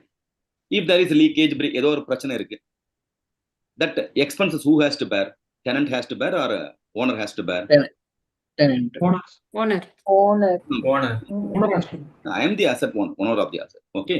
So the பிரச்சனை நான் தான். He is paying rent, no. Therefore it's my duty to want repairing work நான் தான் பண்ணி கொடுக்கணும். Clear or not? Rajagopal sir சொல்றேன், sir வீடு நல்லா இருக்கு சார், நல்ல லொக்காலிட்டியில் இருக்கு, வேணா கொடுத்து நானே பர்ச்சேஸ் பண்ணிக்கிறேன் அப்படின்னு சொல்லணும்னா என்ன ஆகும்? That's the last month for them. மறைட்டானா வெளில போய் அமுச்சு விட்டுருவோம். So அப்ப tenant not having, they have the decency, they should not what get in the purchase product and property purchase பண்றேன்னு சொல்லக்கூடாது. மறைட்டானா? Yes or no பண்ணா? Yes. Yes. This is the respect to what? This is the normal. Second scenario, I am having property. That property is there in T Nagar, commercial place. Next to Pothis, and or Ranganathan Street. Then our Rakesh is coming. Sir, I want to do some business. Jewelry shop. Can you please give your premises? Yes, now can you please tell me, Rakesh will use my building as it is or after doing a lot of renovation? Renovation. Just like the Security. Clear? Unless normal property, use பண்ண முடியாது. If Rajagopals are not having the right to what? Do the renovation. But Rakesh must, he has to do the renovation. Am I right or not? Yes. Renovator asset, who has to claim the depreciation? Rakesha, Harirana? Rakesh. Rakesh. That's logic or not? Clear? He won't get. Then, during the period, if there is what? In the repair work line, who has to bear the expenses? Rakesh or her owner? Rakesh. Tenant only. Rakesh. Suppose, அதுவும் ஒரு போத்திஸ் மாதிரி பெரிய shop ஆயிடுது. Then, he may have the right to ask, sir, whether I can buy the property or not. கேட்கலாமா இல்லையா? என்ன market கேட்கலாம் sir. Because that may going to become landmark. எப்படி போத்திஸ் ஒரு landmark ஆகுது. Clear? சரவணா ஸ்டோர் ஒரு landmark மாதிரி. Your company may become landmark இருக்கலாம், பெரிய கடையா இருக்கலாம். Then he may have the chance to buy the asset itself. Am I right or not? Yes, sir. ரெண்டுமே owner and tenant relationship, but contrary on what points are. Am I right or not? The first one, myself and what tenant, owner and Rajagopals are tenant, is called operating lease. Whereas second case, myself and Rakesh is doing some business, then it comes under finance lease. Now, what the clarity between operating and the finance lease, Kanna? Yes, sir.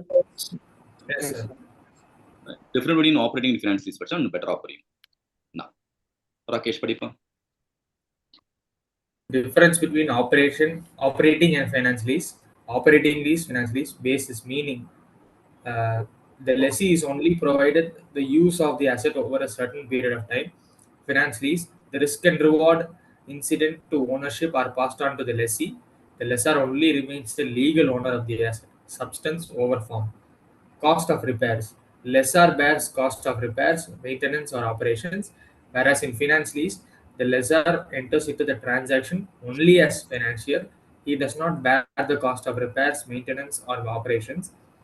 In the case of operating lease, risk is incidental to ownership being wholly to the lessor. Lessee bears the risk of obsolescence in finance lease. Termination of lease. As the lessor does not have difficulty in leasing the same asset to other willing lessor, the lease is kept cancelable by the lessor. Finance lease. The lessor is interested in his rentals and not in the asset. He must get his principal back along with interest. Therefore, the lease is non-cancelable by either party. 5. Payout. The lease is usually non-payout since the lessor expects to lease the same asset over and over again to several users. Finance lease. The lease is usually full payout, that is, the single lease repays the cost of the asset together with the interest. Good. Next important, sales and lease back. That concept you are supposed to know. Sales and lease back. With respect to sales and lease back, we'll take again the Pothis building as an example for easy understanding. I am the owner of the Pothis company. It is a landmark in that particular place itself. Am I right? Adukku oru landmark vandiruchu, goodwill undu. Now everything going smoothly. Suddenly COVID has come, COVID period. That time there is no transaction at all. But every company suffered a loss, no? But sales கிடைக்கல. But we have to pay what? Salary to the workers. Electricity pay பண்ணணும். Clear? Other obligations we have to what? Bear it. Right or not? எதுலையுமே குறைச்சு கிடையாது. Income இல்லை, expenses was that. Right or not? And maintenance expenses, பாதுகாப்பு வேணும், அதுக்கு செலவு பண்ணுவோம். Then there's a huge loss because of what? Salary and other things. அப்போ அவ்வளோ பேர் இருக்கான், ஒர்க்கே கிடையாது, ஓகே, லாக்டவுன்ல இருக்கு. கிளியர்? salary கொஞ்சம் குறைக்கலாமே தவிர we can't stop paying the money, right? Otherwise getting back the same worker is very difficult. Yes or no, Kanna? In this circumstance, survival is a difficult. I need a huge cash, then only I can continue the business. Then I have decided, seri பணம் தேவைப்படுது, but during the COVID time or during this type of finance இருக்கும்போது, financial condition is there, very difficult to get the loan, right or not? யாரும் கொடுக்க முடியாது. ஏன்னா condition itself is not good. Who will pay the money, right? Loan வாங்குறது கஷ்டம். Normal condition we can what get the money from the bank, other things. Now I need a huge fund. What to do? Then I am approaching Geeta madam. Madam, நீங்க wealthy person, I need money from you. But சும்மா கொடுக்க வேண்டாம், because it's a condition is very worst. I need 100 crores of rupees, okay, to do the business. அப்ப financial conditions from my company also very difficult. I am having one plan. இந்த Pothys building உங்க பேர்ல எழுதி வச்சிருக்கேன். Okay, why don't you help me so that for you there is no loss, am I right? There is no risk factor also. Clear? Because I have given the asset to you. But one help, you can give back the asset, allow me to use the assets, because அதை வச்சு தான் நான் வியாபாரம் பண்ணி ஆகணும், அதை வச்சு தான் உங்களுக்கு பேமெண்ட் மற்றதெல்லாம் பண்ணி ஆகணும். Clear? I am leasing the asset from. That is logic or not? Nothing but till today I am the owner of the building. Tomorrow onwards Geeta madam is the owner, but business going on without affecting that. So if I get 100 crores rupees from you, clear, I can settle all the dues, I can run the business smoothly. That is logic or not? அப்ப sale பண்ணிட்டு I am getting back the asset as a lease. Till today I am the owner of the asset. Tomorrow onwards I am going to be the tenant. Outside point of view I am doing the business nice only. I am not what என்னோட goodwill குமத்துக்கு எந்த பாதகமும் அல்ல. Why don't you help? Chance இருக்கா, இது மாதிரி பண்ணலாமா இல்லையா? Since the commercial place இருக்கு, you may also need the building. Yes, நல்லது தானே, ரெண்ட் கிடைச்சா நல்லா இருக்கும் இல்லையா? Clear? You may have the what? For you also one of the wonderful business opportunity. Right or not? Invest பண்ணாக்க அந்த பணத்தை. If you are going to buy the asset. Yes or no? So both the person can be in the position to win-win situation. நானும் யார்ட்டையுமே பணம் ஓசியில கேட்கணும் அவசியம் இல்லை. Nobody will give that time, that particular time. And for you also there is no risk factor. Geeta madam also no risk factor. Sale and lease back is called one. Another type of lease. Easier kalkana? Yes, sir. Owner of the asset sell the asset. பண்ணிட்டு அதே ப்ராப்பர்ட்டியை லீஸுக்கு எடுத்துக்கிறது. Owner நான் வீட்டோட owner இருக்கேன். The name வந்து transfer name வந்து change ஆயிடும், பட் ப்ராப்பர்ட்டியை லீஸுக்கு நம்ம எடுத்துக்கிறோம், கெட்டிங் பேக். ஆமா. So that in locality இருக்கணும், இந்த பிசினஸ் ஆகட்டும் எதுவும் அஃபெக்ட் ஆகும், போயிட்டே இருக்கும் business.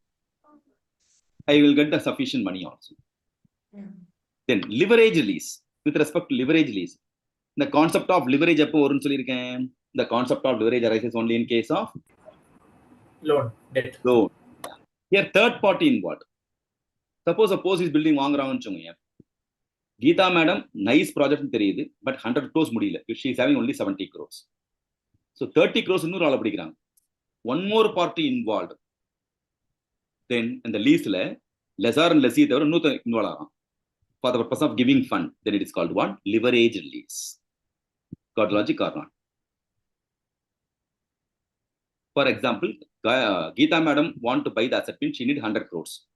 She is having only 70 crores. 30 crores he is buying from Rakesh, borrow from Rakesh. உன்னை நம்பி எப்படி மாத்தாறது? கவலைப்படாத சார், கமர்ஷியல் பில்டிங் வாங்குறேன், அது ரெண்ட் எனக்கு அவ்வளவு வரும். Out of the rent, lease rent, I will settle the money. So Rakesh also not having much risk, right? Because out of 100 crores property 30 crores தான் கொடுத்துருக்கேன். வர ரெண்ட்லேயே உனக்கு more than sufficient for pay back the money, right or not? So that win-win situation is called what? Leverage lease. Got the logic or not? Sales side lease இருக்கு. சேல்ஸுக்கும் they are going to help me, that is called what? Sales side lease. In general, நான் யார் business run பண்றோம் அவனை தான் பார்த்துக்கணும், சேல்ஸை. Here விற்கிறவனும் help பண்றான், that is called what? Sales side lease. Open-ended close-ended lease, that is 2 market term. I told with respect to operating the finance lease, myself and what? Rajagopal sir, the link is called operating or finance lease? Operating I lease. said to Rakesh, I said, Finance lease. who is having the option to buy the asset from me? Purchase asset. Finance lease. Okay, sir. Then it is called open-ended lease. There is no what compulsory you don't need to buy. Open one vaangikalam. But Rajagopal sir, not possible. Then it is called what? Close-ended lease. End of the tenure, whether you are having the option to buy the asset mean, that is called open-ended. There is no option to buy the asset mean, that is called one close-ended. Close-ended. Easier Gagana? Okay, sir. Hire purchase under lease.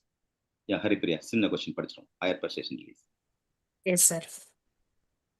Hire purchase, lease, ownership.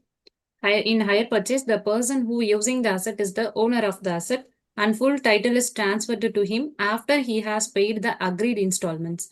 In lease, the ownership always vests with the lessor and lessee only gets the right to use the asset. Presence in the balance sheet. In hire purchase, the asset will be shown in the balance sheet of the person using it. In lease, the asset will shown in the balance sheet of lessor. It does not appear in the balance sheet of the lessee. Such asset shall be an off-balance sheet item. Depreciation.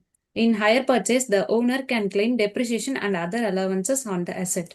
In lease, depreciation and other allowances on the asset will be claimed by lessor.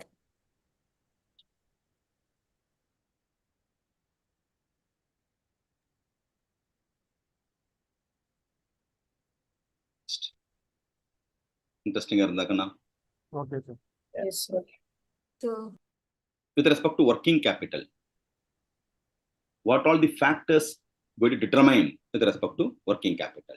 Factors to be taken into consideration while determination of the working capital. Either based on working capital determine பண்றோம். So various production policy, nature of the business and credit policy of the company, inventory policy, market condition, abnormal factors, creditors, what is supply chain relationship, business cycle எப்படி இருக்கு, level of taxation, okay, or the government regulation, so many things we have to see. Based on that only, we can be the person to fix the working capital. Treasury department, adala more popular question, functions of Treasury department, totally how many function? 5 function. Cash management, currency management, fund management, banking and corporate finance. It's very frequently asked question. Clear? Cash management, currency management, currency, foreign currency. Yeah. Foreign currency transaction. Fund management, long-term source, short-term and medium-term source. Fund management. Banking. How we are having liaison with respect to one banking. And corporate finance. Corporate finance, merger and acquisition, buyback, all those things under corporate finance. These are all the 5 major functions of Treasury department. Float, not the delay is called the float. Delay in the event is called the float. With respect to float, என்னென்ன float இருக்கு? Billing float, mailing float, credit period, mailing float, check crossing float and bank crossing float. I have transferred the goods with the goods கொடுத்துட்டேன். Thereafter I'm preparing the bill. After transferring the goods, I am preparing the bill. That time gap is called billing float. Bill போடுறதுல உள்ள delay is called billing float. சரி, bill prepare பண்ணிட்டேன்.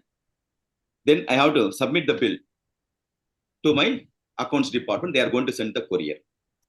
அதனால delay ஆகுது இல்லையா? To reach him. Okay, that reaching period is called what? Mailing float. Mailing and postal delay is called mailing float. Then you received the what? Check. Product கொடுத்தாச்சு, bill அனுப்பிச்சாச்சு. After you received the check, immediately you won't pay. 2/10 net 14 இருக்கு. அப்ப எவ்வளவு நாள் எடுத்துக்கலாம் maximum days? 10 நாள் பே பண்ணு sir. 40 days. 40 days பே பண்ணு. 40 days. 40 days credit period. அது ஒரு delay இல்லையா? So after you received the check, before you are going to deposit, you are having some delay. That period is called one credit period. Okay, so credit period over. I received a check from you. And the check என்ன பண்ணுவோம்? Accounts department. I have to find out to accounts department. Okay. So I have submitted that to accounts department. Accounts department என்ன பண்ணும்? Yes, that check has been received from which debtor. Debtor value குறைக்கணும் இல்லையா? 10 lakhs he has to pay. Now he paid the check of 5 lakhs, balance 5 lakhs. He has to pass the entry. இல்லையா? That period is called the one check processing float. அப்போ process பண்ணிட்டு இருக்கோம் office. Thereafter, accounts department going to deposit the money to the bank. Banker may going to take their own time. Yeah, they have to what? Collect the money. Then it is called one bank processing float. So these are all the 6 types of floats. Floats is a delay in working capital. Billing float, mailing float, credit period, mailing float, check processing float, and the bank processing float. Nowadays, this become irrelevant because all core banking by way of GPay all pay panna mudiyum. But in spite of that 3 mark or 4 mark, you have to remember. Okay, even though it's an old theory, that's form part of your book, you have to remember. Now, one more question also the frequently question. How to reduce the float? Building float, how to reduce? By way of instant building. Yeah, bill for the entire delay pandring. Goods should not be sent without preparing, without attached with the bill. If any malls, any supermarket, before you are going to what bill credit panangattu vella or check security wallets will check. Am I right or not? Whether bill is there or not. So goods should not be in the position to transfer without paying the money. Am I right? Without having the bill, then it is called one. Building float we can avoid by way of instant billing, immediate billing. Mailing float. Yeah, the postal delay clear by way of fast and economic mode of transmission. So what are the fast and economic mode? Easiest way to communication is instead of WhatsApp, email. So the two better way of fastest way of communication in the world is what? One is email, another one is female. Sorry. Okay. So 2 ways are there. Either way of what? Email and or we can send it through fax. Haripriya, so email or fax we can send. Rakesh. Next, credit period. How to reduce? Very good, madam. Very good, madam. Credit period. How to reduce the credit period? I can alter the credit period. Instead of net to 40, I can give 2/10 net 40. Am I right or not? 40 நாள்ல கொடு, but 10 நாள்ல கொடுத்தா என்ன benefit? If you are going to be within 10 days, you get 2% discount. So based on that, few customers pay the money well in advance. Therefore, I can reduce that time gap by way of credit period. I can reduce by way of what? Cash discount. Cash discount. Remaining mailing float, check processing, bank processing floats are there. No? Those floats I can reduce by way of concentration banking and a lockbox system. Concentration banking and a lockbox system. Concentration banking lockbox system. Concentration lockbox system, common points first of all. I am doing business. I am concentrating. I am in Chennai. I am concentrating where major customers are there in addition to Chennai. Local irukku periya vishayam illaya, veliyur la enga irukku. In addition to Chennai, Coimbatore I am having more customer. Hyderabad I am having more customer. Bangalore I am having more customer. So identify the customers. Okay, or where and all I am getting more customers. Then Coimbatore, Bangalore and Hyderabad, I am going to open one branch for the purpose of collection. So concentration of getting money bank, that is called what? Concentration bank. Collection agent you or branch chief I am going to appoint, then it is called one concentration bank. Where I am going to open the branch? Only where my major customers are there. Instead of bank, instead of what a branch, okay, I am going to approach the local bank itself in Hyderabad, Bangalore and what Coimbatore. I am giving instruction to the what? Those customers. Coimbatore customer, you have to pay that particular bank in Coimbatore. So banker is going to act as a collection agent for me. For that, they are going to take some commission. Then it is called that is called what? Lockbox system. Understood the difference between concentration banking and lockbox system? This is for the purpose of some schools will arrange the bank to collect the fees. Yes. So it is for the purpose of reducing the gap. That is called what? Reducing the one collection period. That is called one concentration, the lockbox system. The 2 points also, concentration banking and lockbox system also nowadays irrelevant or what? Redundant because of what? Core banking, other system long that. Yeah, immediate payment. But even then, questions are asked from concentration, the lockbox system. But simple concept only. Easier kada? Okay. The difference in anga open branch or appoint an agent which collect in concentration banking. In lockbox system, banker is going to do that. That's all. So that we can reduce the last 3 floats. It help both the concentration banking, lockbox system help us to reduce mailing float, check processing float, and bank processing. Bank processing. cash management model with respect to optimum cash balance. One is called J. Baumol's model, another one is called Miller or cash management model. J. Baumol's model based on inventory type model. Okay, even cash flow. In case of stochastic model, uneven cash flow, Miller or cash management model. Formula for J. Baumol's model, square root of 2A T divided by I. A for Annual what? Annual cash. Annual cash disbursement. Cash disbursement. Represent for transaction cost per transfer. Transaction cost per. I represent interest. Okay. Interest. Whereas Miller or cash management model against what? The previous Baumol's model. No. By way of formula and all, you can't the portion identify. So we have to go with respect to what? Limits. Yeah. Upper limit, lower limit, under limit. That concept we want Miller or cash management model. Those things we have discussed enough in the regular class itself. Right or not? Yes, sir. Frequently asked question. Yes. With respect to working capital finance, spontaneous finance and negotiable finance sources. Spontaneous source automatic and the trade credit 2 by 10 at 40 that's also that one sort of source that automatically is coming. Negotiated means by way of what we are going and approaching, we are going to negotiate out of which you are going to get the source, means that is called negotiable source. Nikarika, Arthamainda? Yes, sir. Aging schedule. With respect to aging schedule, in our company's balance sheet, debtor is there. In the debtor, we are going to calculate the outstanding period of the debtor. Suppose Haripriya is the debtor. Haripriya is a debtor for how many? 3 months outstanding. 3 months. Rajagopal sir also debtor. But 6 months of pay pannala. Rakesh is also debtor, one of the debtor. He is not paying money for 6 years. Geeta madam, 2 years of panam kudukala. So this all we are analyzing. Now, 6 years Rakesh kudukala.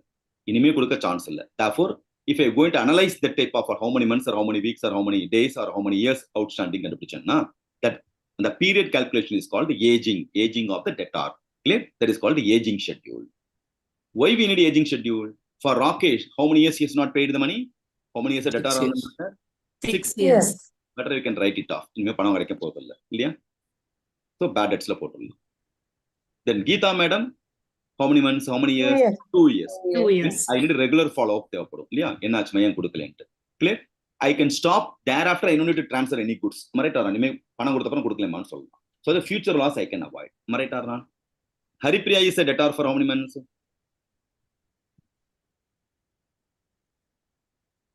3 months. Okay, Haripriya is a debtor for the 3 months. Suppose policy 4 months credit period, then I should not disturb the debtor. 4 months credit period is why you are disturbing that.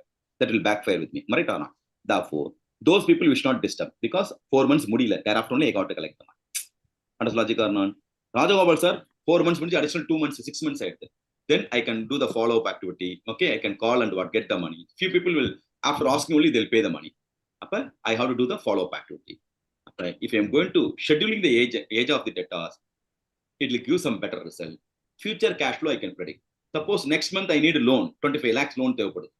After I got after I get the call from Geeta has told her 2 years ago, definitely within a week, 2 lakhs rent. Then 25 lakhs loan become 23 lakhs because I am going to get the loan money from what? My own debtors. So future cash flow na predict or loan and decide useful in the aging schedule. Got the clarity or not? Okay. So older the receivable outstanding jasthi that is risk to the company. Understood what is called aging schedule, Rakesh? Okay, sir. Yes, sir. Commercial paper. It's issued at a discount, redeemed at face value. The difference amount is called interest to the benefit to the borrower. Commercial paper. It's a short term in nature. Features of commercial paper: short term 3 to 6 months, and it should be a minimum period of 7 days and maximum of less than 1 year. Within 1 year plus settle off. It's one of the similar to the promissory note, but it is unsecured, issued at discount, but redeemed at par. Denomination of each paper, commercial paper should be 5 lakhs. and it should not, the borrower should not exceed what 25 lakhs mela purchase பண்ண கூட primary marketல. It's subject to stamp duty. Whoever maybe investor இருக்கலாம். And with respect to restriction or loan, commercial paper can be issued up to 100% of the fund based on working capital loan. Remember, working capital means what? MPBF maximum permissible bank. That's the maximum restricted to that particular fund only. Before I am going to issue the commercial paper, we have to remember the procedure. Application to RBI ponu. Just like the company cannot be the person to issue the commercial paper, application to RBI, approval from RBI, private placement, and intimation of complaints with the RBI. RBI can intimate part. These are all the procedures you have to follow.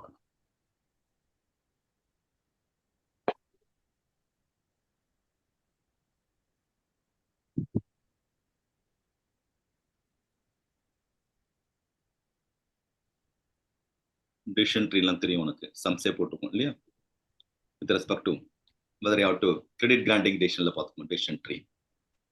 Either cash and carry basis mean no risk at all. If I'm going to give the loan, risk of repayment, probability of repayment, the probability of non-payment. Non-payment is called bad debts. So income is equal to sales minus cost into probability of repayment is equal to income. Cost is equal to total cost into probability of non-payment is the expenses or cost. So the income minus expenses, net benefit positive means we can grant the loan. Otherwise, you don't need to grant the loan. That concept is called what? Decision tree. I think we did one problem also in the regular class. Forfeiting. This is a new concept. Forfeiting introduced in the syllabus.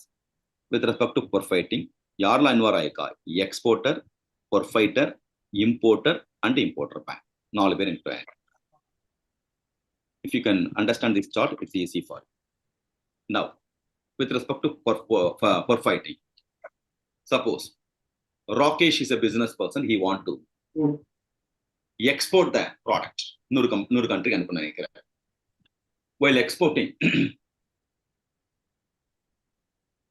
yeah, with respect to exporting, who is a buyer? Foreign country, and the Geeta madam going to purchase the product. Now, there's an order placed by Geeta madam from foreign country. Rakesh is going to transfer the product. But to do the fulfill the formality, Rakesh needs some money or not? Shipment to claim the transaction, he needs some money because after it reaches only, he may going to get the money. Fund. Therefore, during the period, he may need money. For that purpose, he is going to approach Rakesh should a bank approach பண்ண போறார். Okay, the person who is going to give the money, the person who is going to give the money to the Rakesh, that person is called forfeiter. Like factors only and forfeiter. You are going to get the money from the forfeiter. You are relying forfeiter not you are relinquishing. Rights விட்டு கொடுக்குற. That is called forfeiter. அப்ப என்ன அர்த்தம் உனக்கு? Now, to get the money, first you have to collect bank guarantee. That bank guarantee you have to submit to your own bank. Rakesh has to get the bank guarantee and he had to submit the bank guarantee to whom? Your bank, Rakesh. Rakesh is in Coimbatore. He has to give the bank guarantee to the Coimbatore. Whose bank guarantee? Geeta madam bank guarantee. What the logic or not? Geeta is a person in outside India, outside the India country. Now, that a purchase order alone may not sufficient. Right or not? Individual to individual, that's forgery chance. Okay, sir. Geeta has placed the order from outside country. Then Geeta madam ko bank banker because the company from that we are going to get the guarantee. Yes, I know she is my customer only. She has placed the order. For that we are giving the guarantee. Some guarantee that bank guarantee you are going to collect. Up two things you are going to collect. Rakesh has to collect one is from contract between Rakesh buyer and seller or contract purchase order. Second one, Rakesh has to collect the bank guarantee from Geeta madam. Got the clarity or not? Banker has to get the guarantee. Those two documents you are going to submit your bank. Kandipa na export pandra paarunga idhukku proof la vechittu. Then you are going to get some loan from your bank. Rakesh is going to get the loan from the bank. The person who is going to give the loan, that banker is called what? Forfeiter. Now, transaction override. Based on that, you transfer the product to Geeta madam. Geeta madam cannot the person settle the money to the Rakesh directly. what? Banker. Geeta madam a banker. That money has to go to whom? Forfeiter. And loan at sound. Yeah. Through that only the transaction has to complete. So then both the side, it's a win-win situation. Both of them can be pushing to end the profit. Banker also going to get some commission on that. Clear? So all of them happily they are going to settle or complete the transaction. Got the clarity with respect to forfeiting? Logic. Over time படிச்சா இன்னும் ஈஸியா புரியும். படிப்போமா கொஞ்சம் குயிக்கா? யா. யார் படிக்கிறா? யார் படிக்கிறா? ராகேஷ் படி. Forfeiting, meaning forfeit is a French term which means relinquishing a right. Forfeiting is an arrangement of bill discounting in which a financial institution or bank buys the trade bills, invoices, or trade receivables from exporters of goods or services, where the exporter relinquishes right to receive payment from importer. Financial institutions or banks provides immediate finance to exporter without recourse basis, in which risk and rewards related with the bills or receivables transferred to the financial institutions or banks. It is an overseas buyer importer can open a letter of credit or other negotiable deferred payment terms. Functions of forfeiting: exporter sells goods or services to an overseas buyer. The overseas buyers, the importer on the basis trade bills and import documents draws a letter of credit or other negotiable instruments through its bank known as importer bank.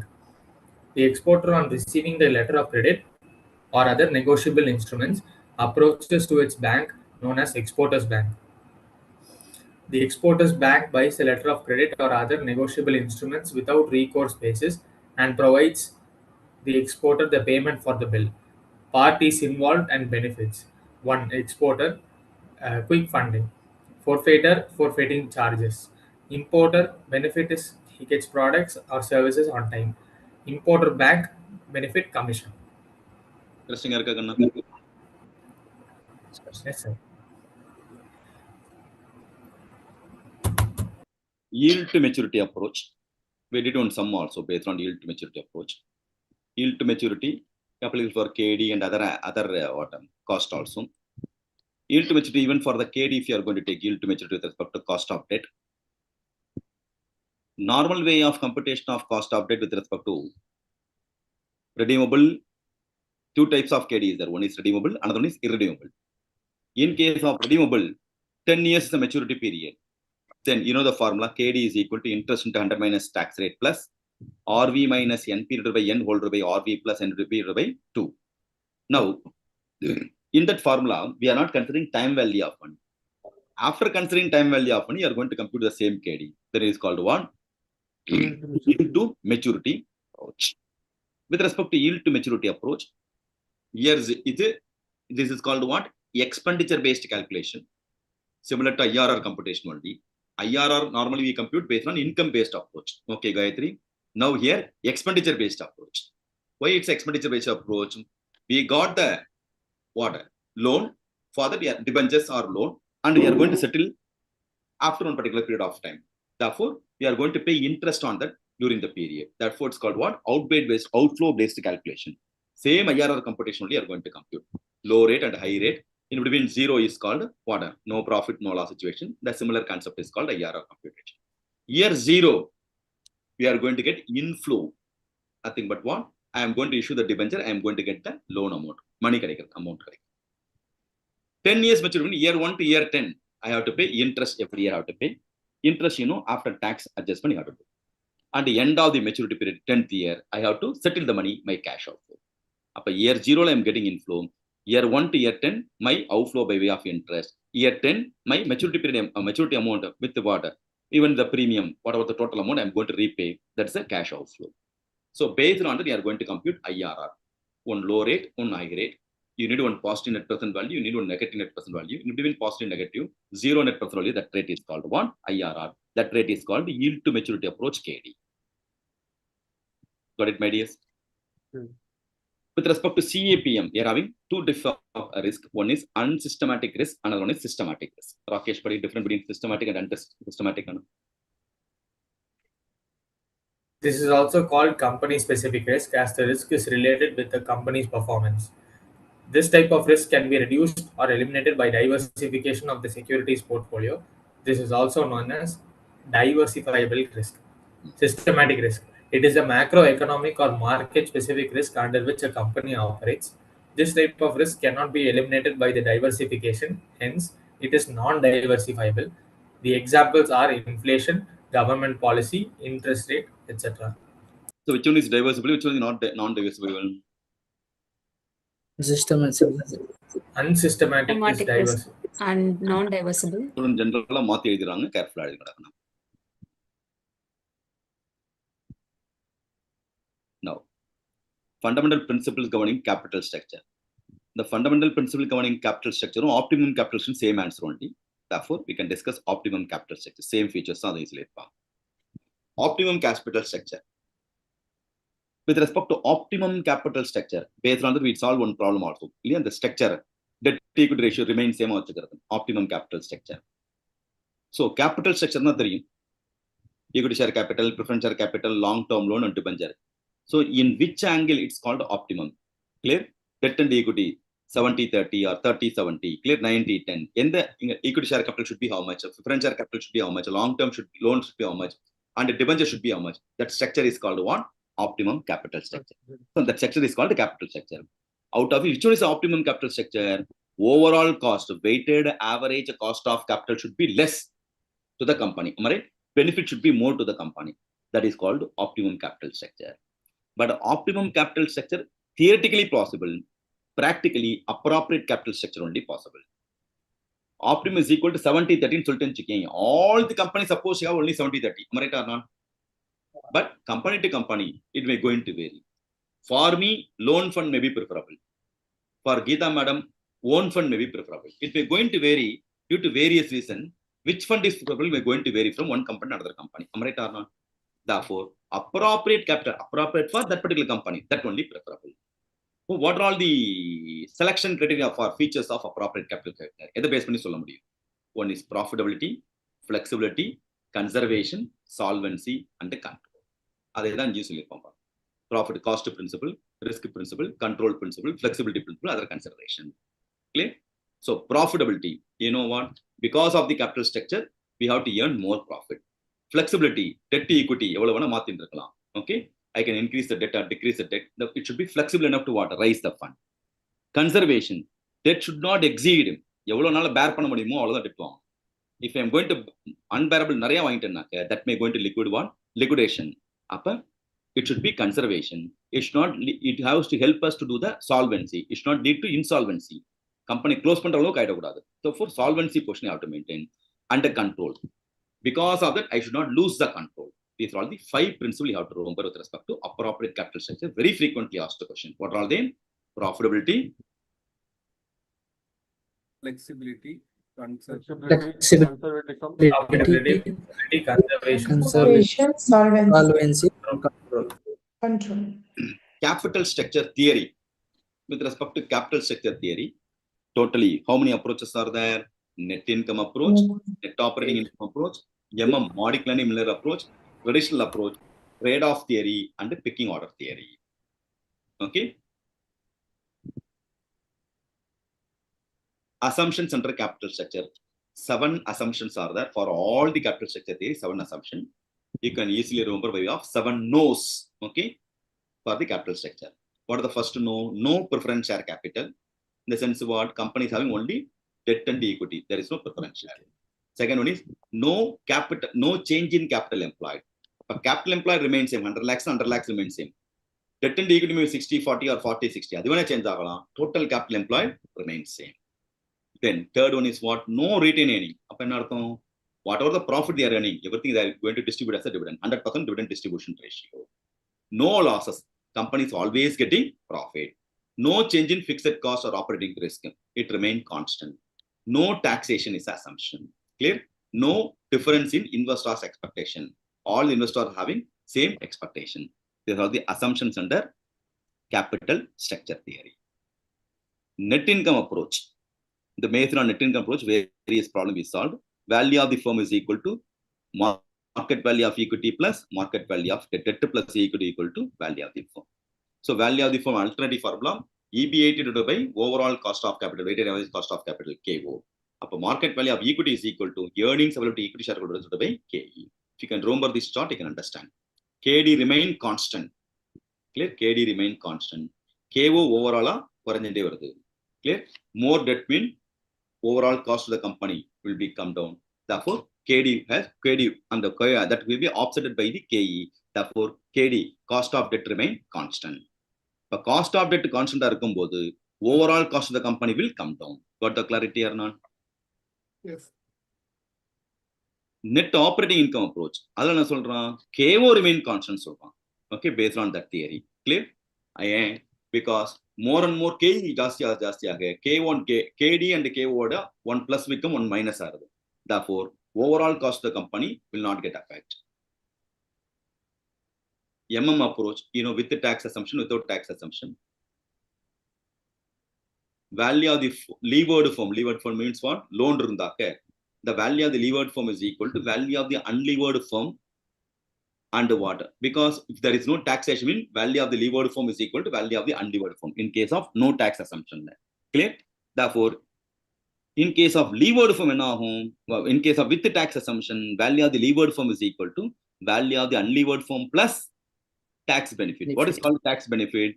Debt multiplied with taxation is equal to tax rate is equal to tax benefit. Based on that, we solve the problem. Right? We'll solve it.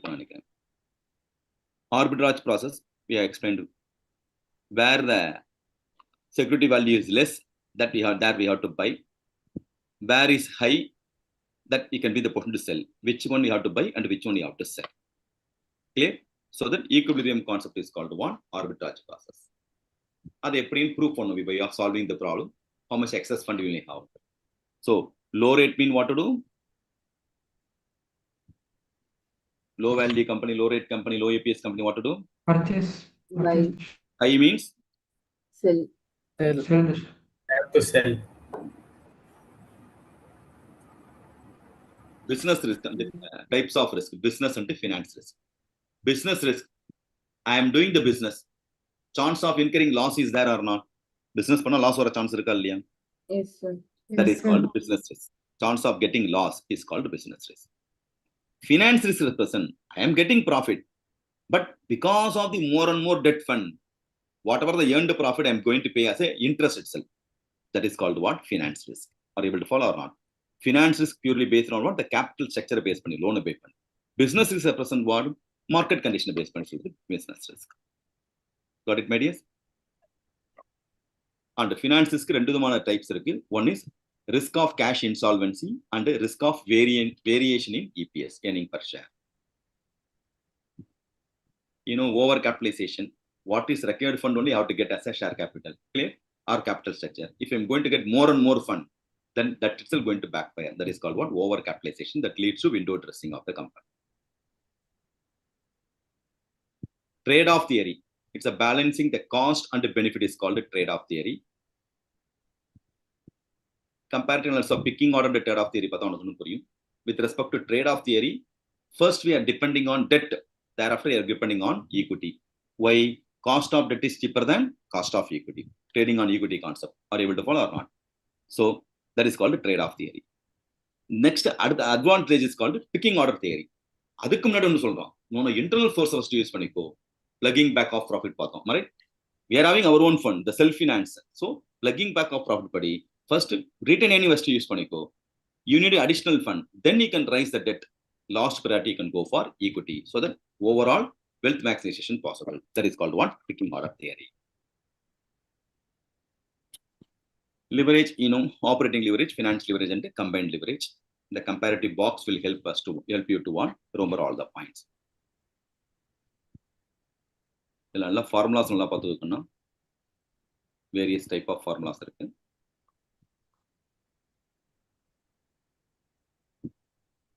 Operating and finance lease, the difference. Right? Operating lease with respect to what? The operating fixed cost, how I am going to make use. Finance lease purely based on what? Interest component, loan wine amount. Financial leverage is a double-edged sword. Why it is called double-edged sword? If I'm going to get the loan, cost of the company will be less or more. Less. Overall cost of the company less. But at the same time, more and more debt leads to liquidation of the company. Right or not? Debt unbearable that would be liquidation.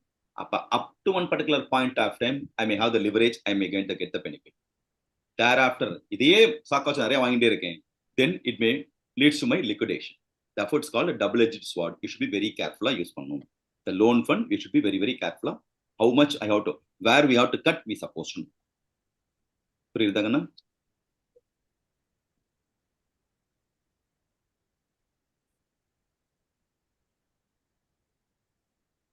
Trading on equity concept, it arises in case of what? Return on capital employed should be greater than KD. Interest loan interest will be less. Out of money, if I'm going to invest, the return should be high. So return on capital employed should be greater than KD means. Then concept of trading on equity arises. It's also called gearing effort. The chart may going to help you. Trading on equity arises only in case of return on capital employed greater than KD. In this circumstance, I can depend more on debt fund.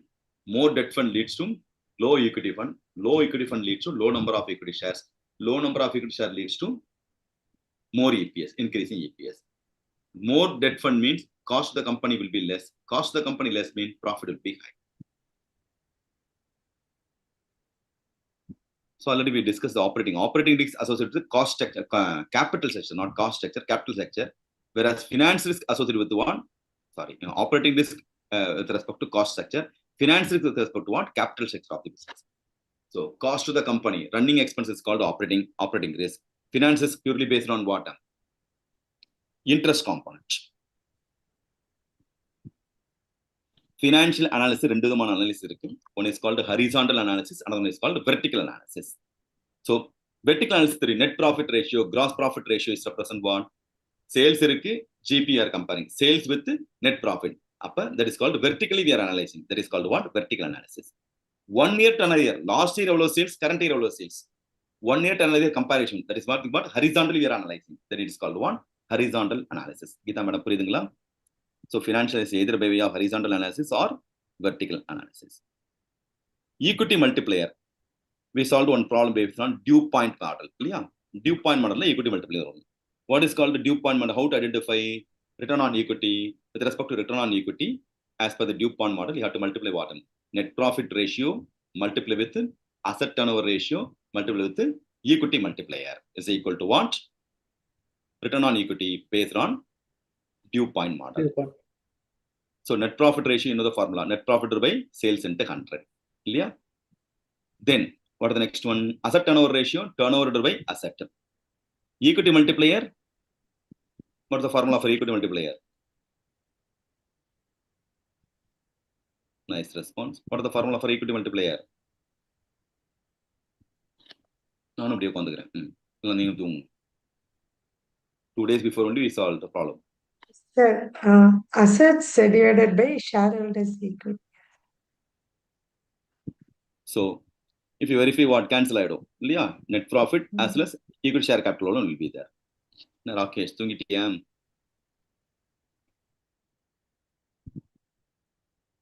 the chart will help you. Total liability consists of equity share capital, reserves and surplus, preference share capital, long-term loan, debenture, and the current liability. Equity share capital is also called equity. Where all equity come, you can consider only equity share capital alone. Okay. Alternate assumptions. Reserves and surplus also somebody will tell what form part of equity. But general assumptions what? Equity represents equity share capital. Equity plus reserves and surplus is called net worth of the company. Company's net worth. Clear? So equity plus reserves and surplus preference share capital is called promoter's fund. Okay. If I'm going to add with the what? Long-term loan debentures are called loan fund. If I'm going to add with the loan fund, then it is called capital block, also called capital employed. Capital employed plus current liability is equal to total liability. You know the limitations of a financial ratio analysis. Capital rationing. You know the concept of capital rationing. Whenever shortage of fund comes, capital rationing arises. For that purpose, project should be classified into 2 types. One is divisible, another one is indivisible. Breakable partial investment permissible, then it's called divisible project. Partial investment is not permitted, then it's called indivisible project. In case of divisible project, the selection criteria is profitability index.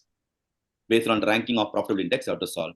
In case of divisible, in case of divisible profitable index, in case of indivisible, you have to selection by way of net present value. This usually interchange the students are divisible and interchangeable. Divisible project, indivisible project, divisible project 2, clear?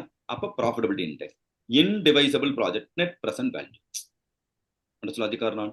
So 2 ku 2 profitability index, 3 ku 3 net present value. So ranking is maripodum. Yeah, careful. In case of divisible project, profitability index is a criteria for selection. Indivisible project, net present value is a criteria for selection. That's marandradha. The base pani practical questions. The concept of time value of money, worth of your rupee received today is not equal to worth of your rupee to be received in future is called time value of money. Today's worth of money is not equal to tomorrow's money. The money value keep on decreasing. That is called one time value of money. Reason for time preference of money: risk, preference for urgency, preference for present consumption, investment opportunity, inflation, and capital budgeting decision. Two methods are there with respect to computation of time value of money. One is called present value of future money, and one is called future value of present money. In case of present value of future money, you have to solve the problem by way of discounting technique. Future value of present money, you have to solve it by way of compounding technique. Modified internal rate of return. Modified internal rate of return, I am reinvesting the money. Am I right or not? So reinvesting the money for how many years? Suppose 5 years project. First year, whatever the cash flow, that I can have the option to invest in remaining 4 years, 4 more years. Second year cash flow, I can have the option to invest in 3 more years. Third year win another 2 more years. Fourth year win 1 year. So accordingly, the interest rate I am going to change. Accordingly, the time value of money which is clear. Up 8% win 8 into 8. Okay. Up double I. So accordingly, you are going to compute present value of the money. We solve the problem in MIRR also, right? The dividends, various types of dividend: regular dividend, extra dividend, special dividend, stock dividend, interim, final, and preference dividend. In what basis they will declare the dividend payout ratio? Hello? Yes, sir. Yes, sir. So, dividend payout ratio. Video பார்க்க முடியலையா sir? என்னமா? உங்களால video பார்க்க முடியலையா எங்களோட? பார்க்க முடியுது. இருக்கியான்னு கேட்குறது பிசிக்கலி இல்ல, மென்டலி. சரியா? நீ பிசிக்கலி இருக்குதுன்னு தெரியுது. அப்படியே எனக்கு வந்துட்டு இருக்கீங்க. பல பேர் வீடியோ ஆஃப் பண்ணிட்டு உட்காந்துருக்கீங்க. Now, dividend payout ratio. So, எதை பேஸ் பண்ணி டிட்டர்மைன் பண்ணும்? Stability of paying dividend, legal consequence என்ன இருக்கு, whether adequate fund is there or not, what are the market condition, clear? So, various factors you have to consider before declaration of dividend. அதெல்லாம் சேர்ந்தா dividend declaration. Cash dividend ஒன்று இருக்கு, stock dividend. The bonus share is called one stock dividend. Stock split already we discussed. One share divided into more than one share. Okay, that is called one stock split. 500 பணம் வச்சிருக்கேன், அது 500 ரூபாயை மாத்துறேன். So instead of one currency, I'm having 5 currencies. Instead of one share, it's become 5 shares. 500 rupees shares become 100 rupees 5 shares. That is called one stock split. The main advantage with respect to stock split is even the small investor can be in the position to participate, but it's expense to the company. Salavu jaasti company.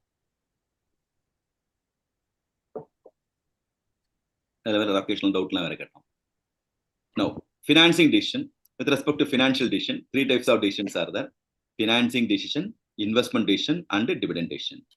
Object of the financing decision is what? Maximize finance pannaka loan vaangana, therefore minimization of cost. Investment decision, if I'm going to invest, our object is to maximization of profit. And dividend decision, we have to declare, we have to identify dividend payout ratio. With respect to dividend decisions, approach is there: Walters model, Gordon's model, traditional model, and Graham and Dodd model, and Linter's model. So various model, we solve the problem also. We have to remember the formula for all the models. Clear? The dividend decision is about 3 to 5 mark only maximum they lost. Okay, and the formula whatever we did in the classroom, those problems are more than sufficient for you. 2 types of categories: irrelevant theory and relevant theory. Approaches comes under irrelevant theory. Whether you are paying dividend or not, value of the firm remains same. That concept is called irrelevant theory. Whereas Walters and Gordon model, relevant theory. Based on that, it will get affect. It will going to affect. Then it is called relevant theory.